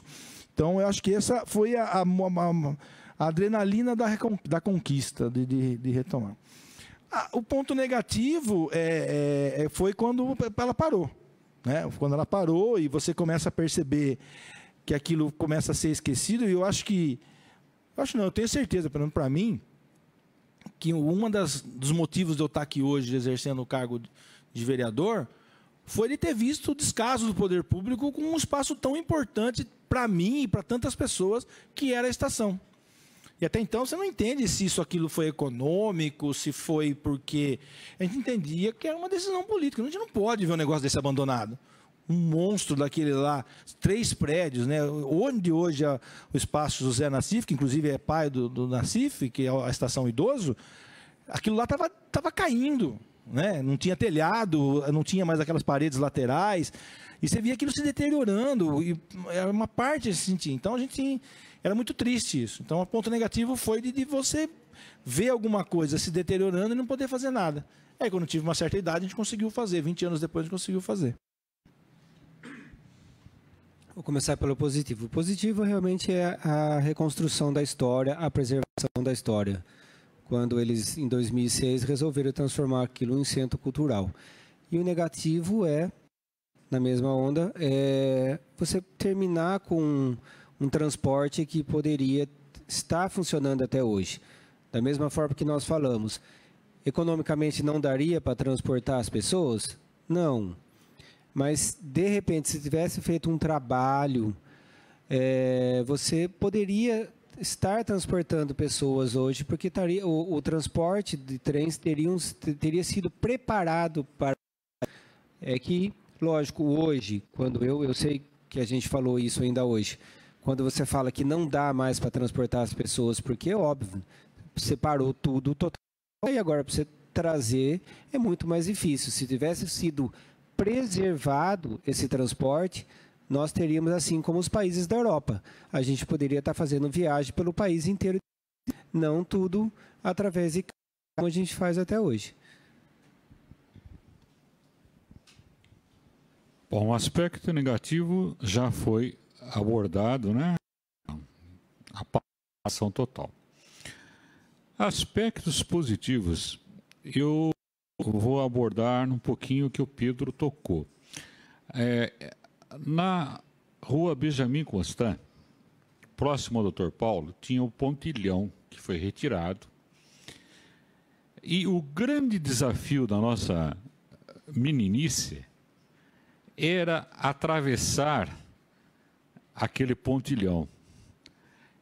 A adrenalina ia realmente a mil. Outro desafio, havia carregamento e descarregamento de gado. E a locomotiva parava, descarregava, depois ela seguia mais um pouco, descarregava o vagão seguinte. A Rua do Rosário ficava simplesmente paralisada. Quem quisesse pela Benjamin, por ali não passava. Então, a gente, como moleque, né, ia para o Jorge Cury e não ia dar volta. A gente passava por baixo, porque entre os vagões existe uma distância, onde passam os cabos, o perigo daquilo, porque se a locomotiva anda, a gente era massacrado. Aquilo não tinha a menor dúvida, né? Outra memória que o Pedro trouxe agora foi com relação àquela, chama-se rotunda, né, tecnicamente. Ou seja, a locomotiva ela vinha de São Paulo para cá, Maria Fumaça. Nunca podia pegar o primeiro vagão, porque as fagulhas da máquina a vapor simplesmente queimando a roupa da gente. Então jamais pegasse o primeiro vagão. Então os incautos, né, é que vinham no primeiro vagão. A gente sempre existia a primeira e segunda. O vagão de primeira era com estofamento, com um certo conforto, e o de segunda era de madeira. Então se vinha em banco de madeira de São Paulo até aqui. Só que tinha um vão maior do que essas cadeiras aqui, onde nós circulávamos, ia ter um bar, existia o vagão-restaurante, quem tinha posses ia lá, tomava sua cerveja, comia seu lanche. Os banheiros eram impecáveis, isso aí era uma coisa assim fantástica. Ser funcionário da Estação da Paulista dava status. Você via, lembra muito o uniforme do piloto, né? O pessoal andava com aquelas divisas. O negócio era muito fino. Era muito, muito, muito bom. Eu tenho uma passagem bem posterior, que nós fizemos por vários anos, exposições de maquete. E com trem elétrico, né? E o objetivo disso daí era educacional. Então, eram duas maquetes, a criançada ia lá, via como é que funcionava, como é que era, tal. E um belo de um dia eu vi uma senhora derramando lágrima. E tinha uma máquina a vapor rodando nos vagões. Eu falei para ela, aconteceu alguma coisa com a senhora, algum problema? Ela falou, não.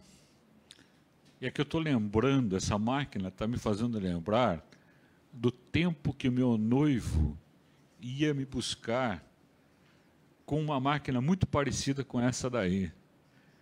Eu falei, ou a senhora para de chorar, ou eu desligo o trem. Eu não tinha o que fazer. Né?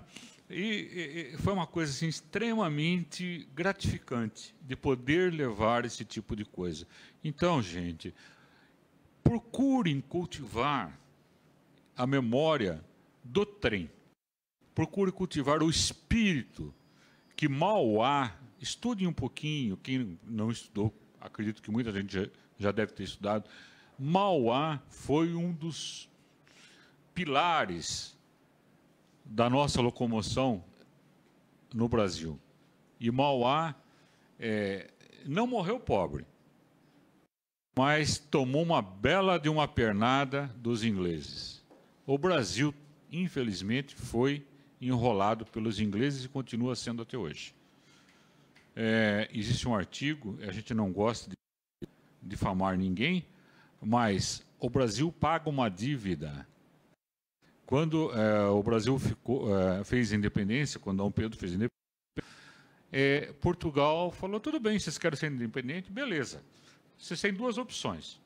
Ou a gente vai até aí e toma a terra de vocês, vocês viram colônia, volta a ser colônia, ou vocês vão pagar a nossa dívida à Inglaterra, que são 2 milhões de libras esterlinas, que eu nem faço ideia. Aí a libra hoje está R$6, mas na época era um valor bem maior, tá? Assim, a proporção. E, conclusão, até hoje, nós pagamos juros dessa dívida, e é um valor bastante alto. Tentem estudar um pouquinho sobre isso, para vocês entenderem um pouquinho da nossa história. A história é maravilhosa. Boa tarde. Boa tarde. Pode-se dizer que a diferença de bitola das linhas tem a ver com a decadência das ferrovias? Olha, eu acredito que aí é mais questão de velocidade e segurança. Por exemplo, a Sorocabana tinha bitola de 1 metro e a Paulista 1,60 m. Então, aí é uma questão... E a Transiberiana são 2 metros, né? Aí é uma questão mais de velocidade, né? Você fazer uma curva com uma bitola de 1 metro é mais arriscado do que com 1,60 m, teoricamente, né? Não vejo também o potencial de carga, né? Que você bitola maior, você pode ter mais espaço no vagão, mas não vejo bem por aí o caminho. Pelo menos eu, né? Não sei. Tecnicamente, eu não saberia dar detalhes a respeito. Explica para o povo o que é bitola. Bitola é a largura entre trilhos. Sabe o que é bitola? Quem sabe o que é bitola? Não, molecada, quem sabe o que é bitola? Ninguém sabe, né? Bitola é a largura entre um trilho e outro. E tem uma particularidade interessante. No finalzinho da Sorocabana, como a Sorocabana tinha uma bitola ou uma largura menor, foi colocado um terceiro trilho de 1 metro. Então, ali se encaixava o trem da Sorocabana e da Paulista continuava correndo no trilho normal. Isso até o desvio que ia para Rio das Pedras. Esse trem da Sorocabana, gente, era uma verdadeira loucura, porque ele parava na estação-chave, que é Chicó, depois parava em Rio das Pedras, depois ele parava em Mombuca, depois ele parava... Era um negócio de louco isso daí, sabe? Você tinha que sair com a disposição de parar. Chegar era outra coisa. Mais uma do Arco, Tarco e Verva. Bitolado. Bitolado. Por que bitolado? Porque não pensa, né? Tá sempre naquela reta, assim, não... Gente, a história do Arco, Tarco e Verva diz a lenda que um piracicabano foi a Campinas e entrou no barbeiro. Fez lá o cabelo, barba.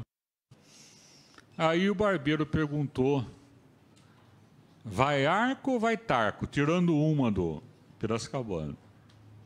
Aí o piracicabano falou: nem arco nem tarco.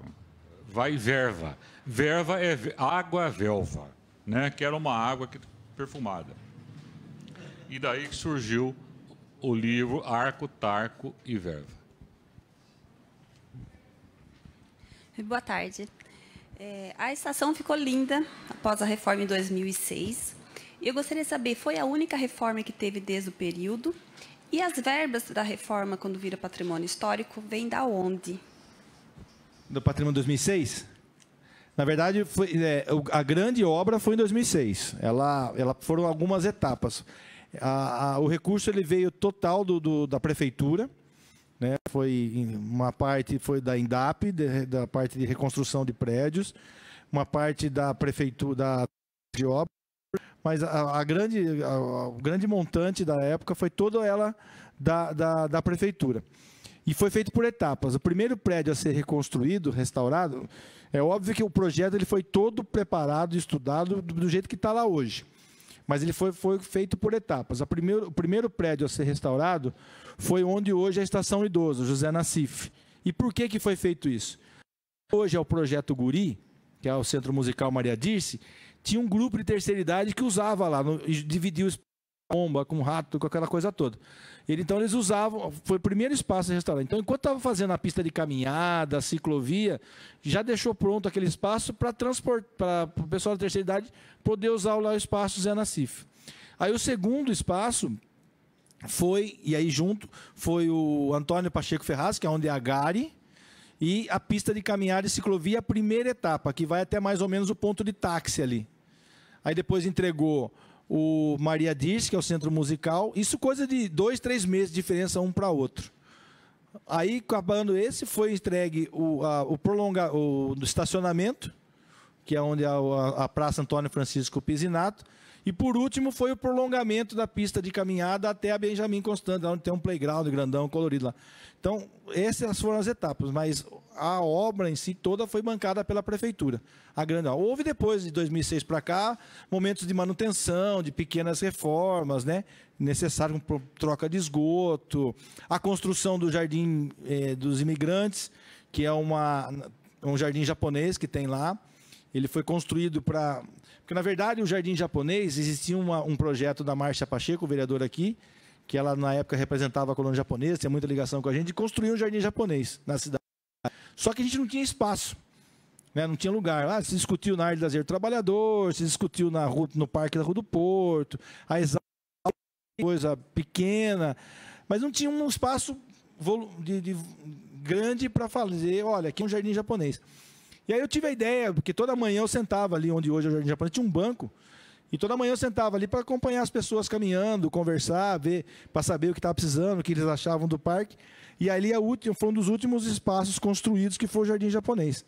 Parque dos Imigrantes, em memória a todos os imigrantes, todas as colônias portuguesas, italianas, japonesas, porque ali é um ponto de chegada e partida dos imigrantes aqui em Piracicaba. E o japonês, por ser a colônia japonesa mais próxima a ter a sede ali. Agora, existem alguns projetos de uma nova reforma, porque, afinal de contas, já são 16 anos que aquele parque foi restaurado.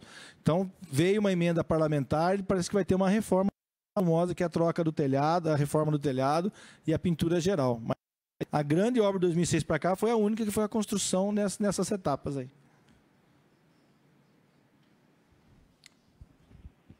Deixa eu aproveitar um minutinho aqui se referiu ao pai dele. Eu tive a oportunidade de conhecer, entrevistar o pai dele e ter alguns momentos de conversa com o pai do Pedro. O pai do Pedro era uma pessoa muito fechada, né? Não era assim uma pessoa muito... Era amigo de todo mundo, tal, mas ele pessoalmente era muito reservado. E o pai do Pedro, por muitos e muitos anos, foi uma coisa que eu não teria coragem de fazer. Ele ia visitar encarcerados.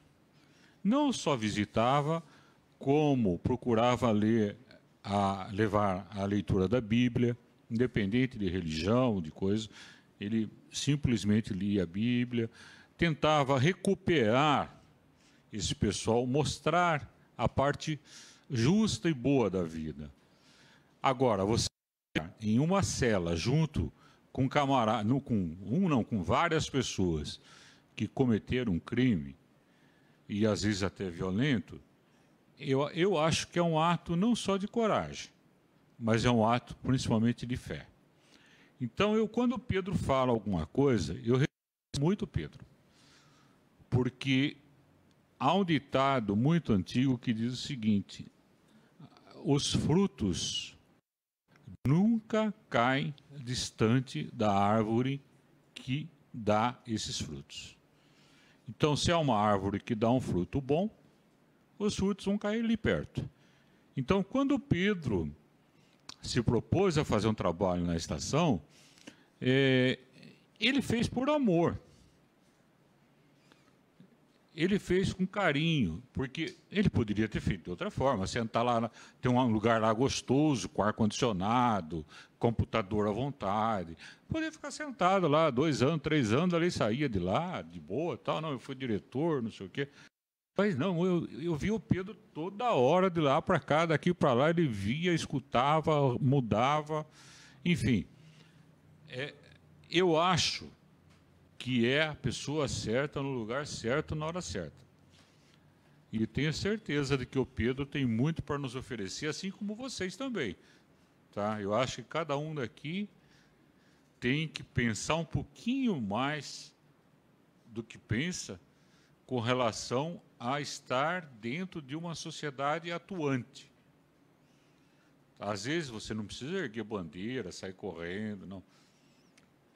Existe um ditado que diz o seguinte: a palavra convence, o exemplo arrasta. Vocês podem mudar tudo pelo exemplo. É isso que eu gostaria de falar e agradecer ao Pedro.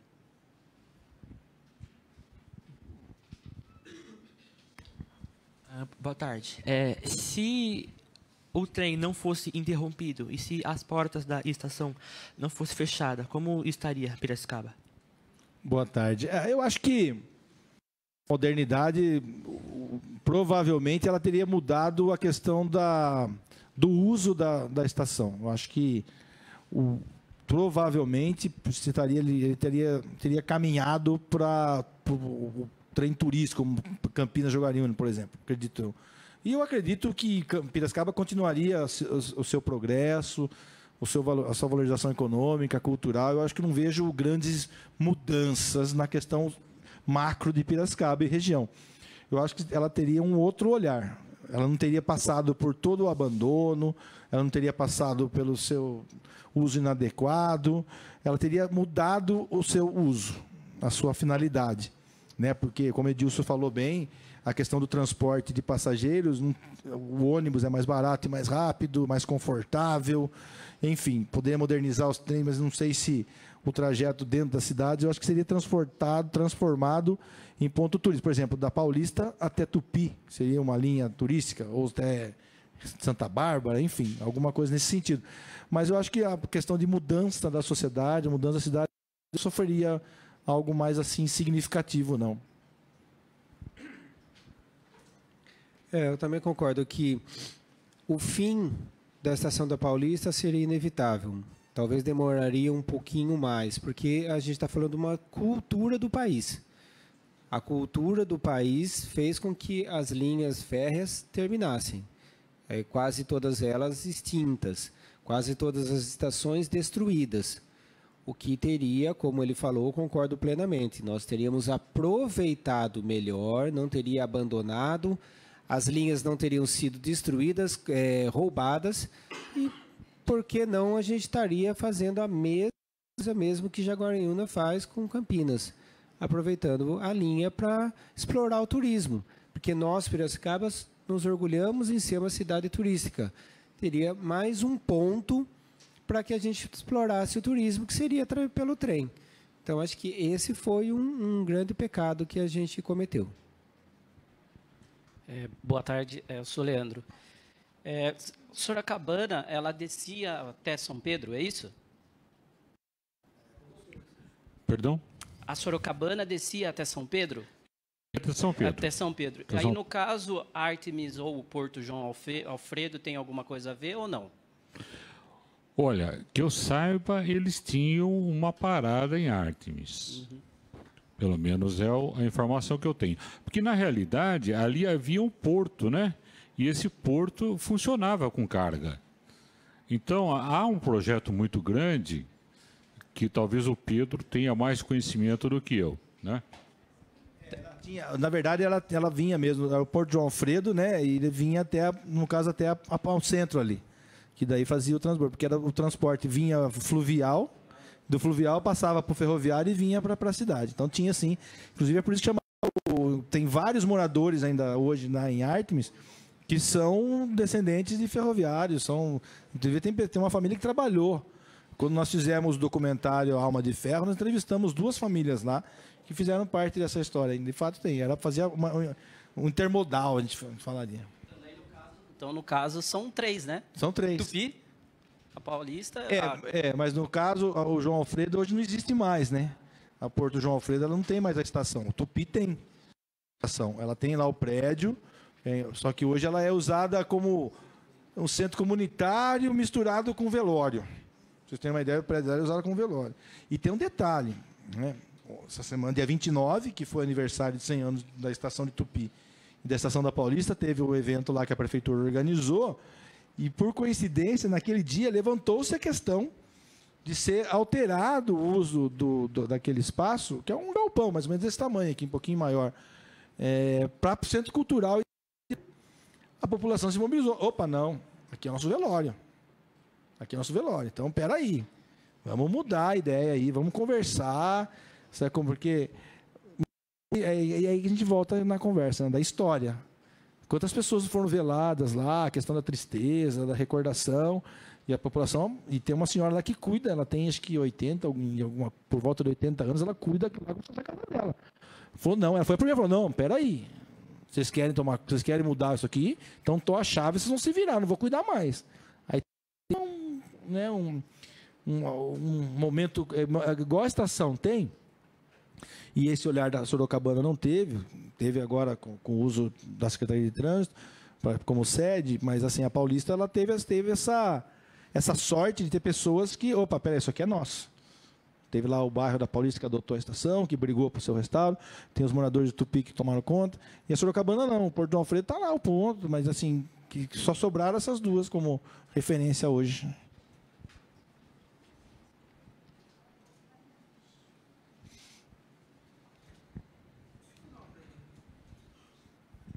A impressão que se tem, né, é que a estação da Paulista ficou... da década de 70, do final da década de 70, de 95, na verdade, que foi falado, até o seu restauro, o seu resgate, a sua recuperação, abandonada.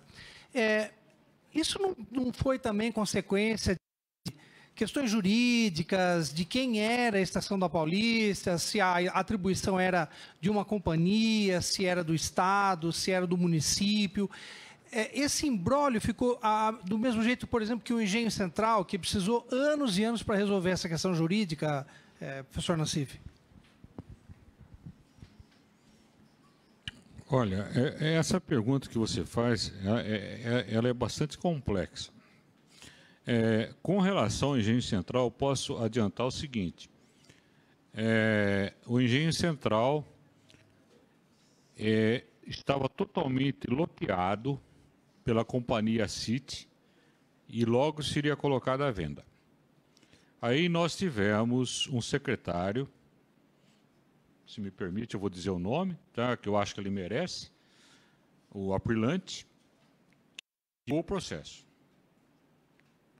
Ou seja, nós temos o Engenho Central hoje graças ao Aprilante, porque eles iriam vender aquela área. A questão da Paulista, eu acredito, eu não posso provar, mas eu acredito que aquilo virou uma terra de ninguém. Muitos ocuparam cargos políticos, que era muito comum. Hoje a coisa continua do mesmo jeito, mas melhorou um pouco, né? Hoje você já tem as redes de comunicação, isso aí mudou bastante nesse aspecto. Eu tinha lá um afiliado político, o cara me ajudou a ser eleito, não sei o quê. Que cargo que você quer? Não, eu quero ser chefe da Companhia Paulista. Então vai lá. O cara nunca tinha entrado num trem. Para você ter uma ideia, o vagão da diretoria tinha poltronas giratórias com couro verde, não sei como, mas o sujeito almoçava, tinha um almoço exclusivo, era um luxo fantástico. Isso tem custo. Isso não é inadmissível isso. Então, outra coisa, alguns aspectos muito interessantes que a Paulista tinha. O que você acha de eu parar com um vagão de trem cheio de dinheiro na estação da Paulista? Só vagão. Era o pagamento dos funcionários. Era o vagão pagador. Então, o funcionário ia lá, pegava um envelope dele e ia embora com o dinheiro vivo. Vai fazer isso hoje para ver o que acontece. Não sobra nem vagão. Outra coisa, existia um vagão que era um verdadeiro supermercado. E o funcionário comprava a preço de custo, a Paulista não ganhava nada. No final do mês, era descontado da folha. Se não tinha aquela mercadoria que você desejava, você encomendava, eles traziam. Então, tudo isso tinha um custo, tudo isso tinha uma história, tinha uma... Agora, aparece um camarada que não entende nada e fala, não, acaba com aquilo, acaba com isso, vai... Conclusão, você vai matando todas as possibilidades de sobrevivência da companhia. Nós tivemos coisas assim absurdas dentro da estação. Pessoas que não mereciam promoção eram promovidas, enfim, tinha uma série de coisas que começou a acontecer e aquilo foi criando um clima muito ruim dentro da estação. Antes era uma família. E essa família, infelizmente, foi dissolvida por forças externas. Eu acredito que aí teve muita política e maus políticos, porque tem bons políticos e maus políticos. Nós temos que separar. E esse é o grande trabalho nosso. Separar o joio do trigo, né? Quem são bons políticos, quem são maus políticos. Eu tive a oportunidade de ver essa sala de documentação cheia, abarrotada de documento. Eu liguei para uma autoridade máxima aqui da época e ele falou, isso aí é papel velho.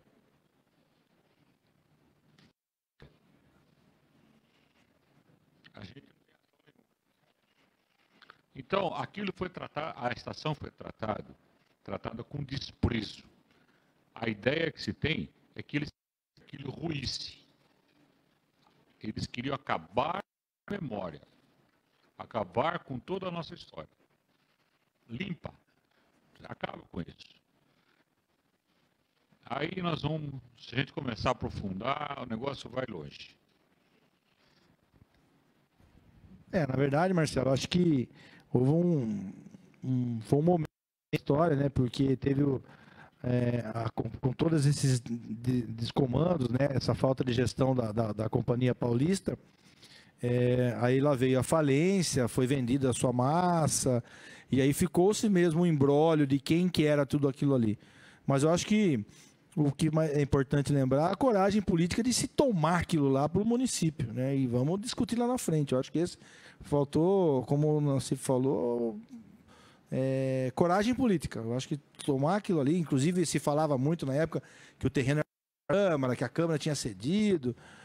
Então são várias situações que a gente tem que levar em consideração. Então, é importante lembrar, tem que citar que foi na época do prefeito Barges, que foi um começo de campanha. Ele falou, não, vamos fazer, então vamos fazer. Porque era um imbróglio. A Companhia Paulista tinha ido para a Rede Ferroviária Federal, que depois foi para particular, para a LL, e aquilo de quem que é, de quem não é, e teve que se tomar coragem e enfrentar o negócio, assim como a gente tem que tomar decisão na vida da gente.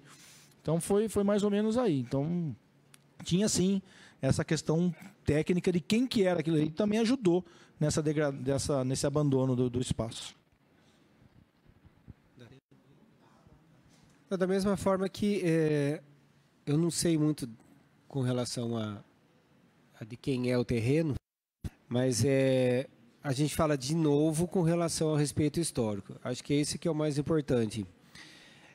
O tombamento. Hoje nós temos um instrumento muito importante que é o tombamento. Quando você pega um prédio histórico, você tomba e você faz com que os aventureiros não vão lá e destrua tudo. Então, acho que, de novo, Piracicaba é um exemplo, quando nós tivemos duas administrações que se preocuparam com a Estação da Paulista. Primeiro veio o TAMI, que tombou aquele patrimônio, e depois veio o Machado, que completou o tombamento, porque o TAMI tinha tombado toda a Estação da Paulista. Com isso, o que ele fez? Ele preservou, aqui ninguém mexe. Quando o Machado assumiu a prefeitura, ele falou assim, olha, legal, está tombado, mas falta mais uma coisinha. Daí ele fez um novo tombamento. aí ele incluiu algumas coisas que estavam fora do tombamento. Então, a Estação da Paulista está preservada para a eternidade. Então, é isso que a gente teve que fazer. Então, esse poder político, essa vontade política que o Nassif fala, que o Pedro fala, houve nas administrações lá de trás que preservaram aqui, porque certamente a estação estaria no chão uma hora dessa. Conjunto de ações, né? Mais alguma pergunta, gente? Bom, então quero aqui agradecer muito, mas muito, ao meu amigo João Humberto Nassif, um cara que eu respeito muito, que me orienta muito, que escreve muito e que eu leio muito. Então, obrigado, Nassif. Inclusive, sugiro, ele falou de sugerir a leitura dos livros do Cecílio. Eu sugiro para quem gosta de história, quem gosta de um pouquinho de conhecimento, esse homem fez um trabalho na Paulista, chama Paulistenses. Todas as famílias do bairro da Paulista estão lá catalogadas nesse trabalho dele. Então, são 2 livros, para vocês terem uma ideia. É o meu livro de cabeceira. Obrigado, parabéns, Nassif. Esse livro está em PDF, vocês podem baixar, está no Instituto Histórico e Geográfico de Piracicaba, está disponibilizado, é só baixar. E vem vindo o 3º volume aí, se Deus quiser. Tem, inclusive, todas as plantas da estação que são similares às plantas da estação.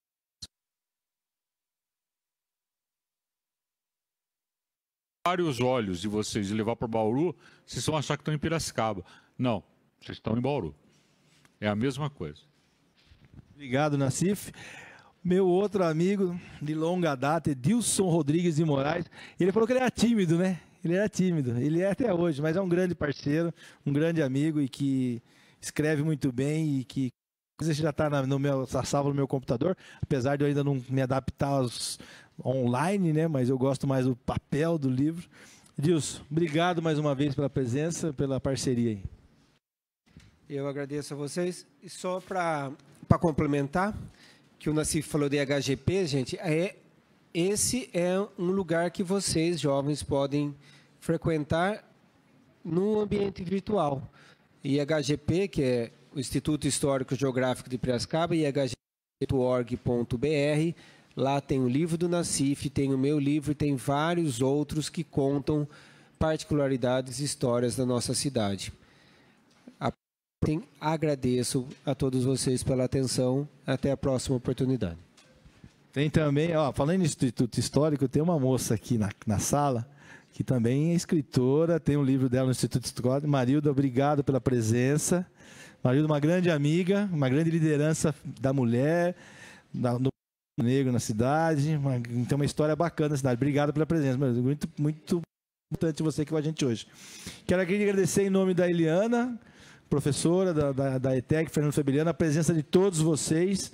Para a gente é uma alegria muito grande, né, Érica? Tá nossa sala lotada, com pessoas das mais variadas idades, maior nível de conhecimento, mas, acima de tudo, de história. Cada um de nós aqui temos um dedinho de história, seja da nossa, do nosso bairro, da nossa família, enfim, nós somos história. Então, vamos preservar sempre momentos como esse.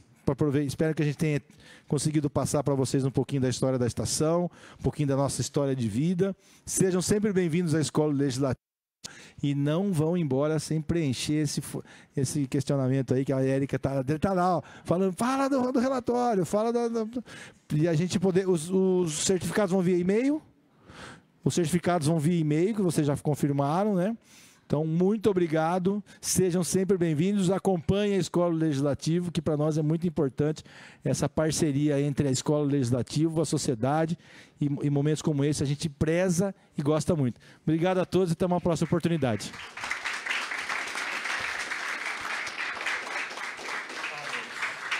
E antes de ir embora,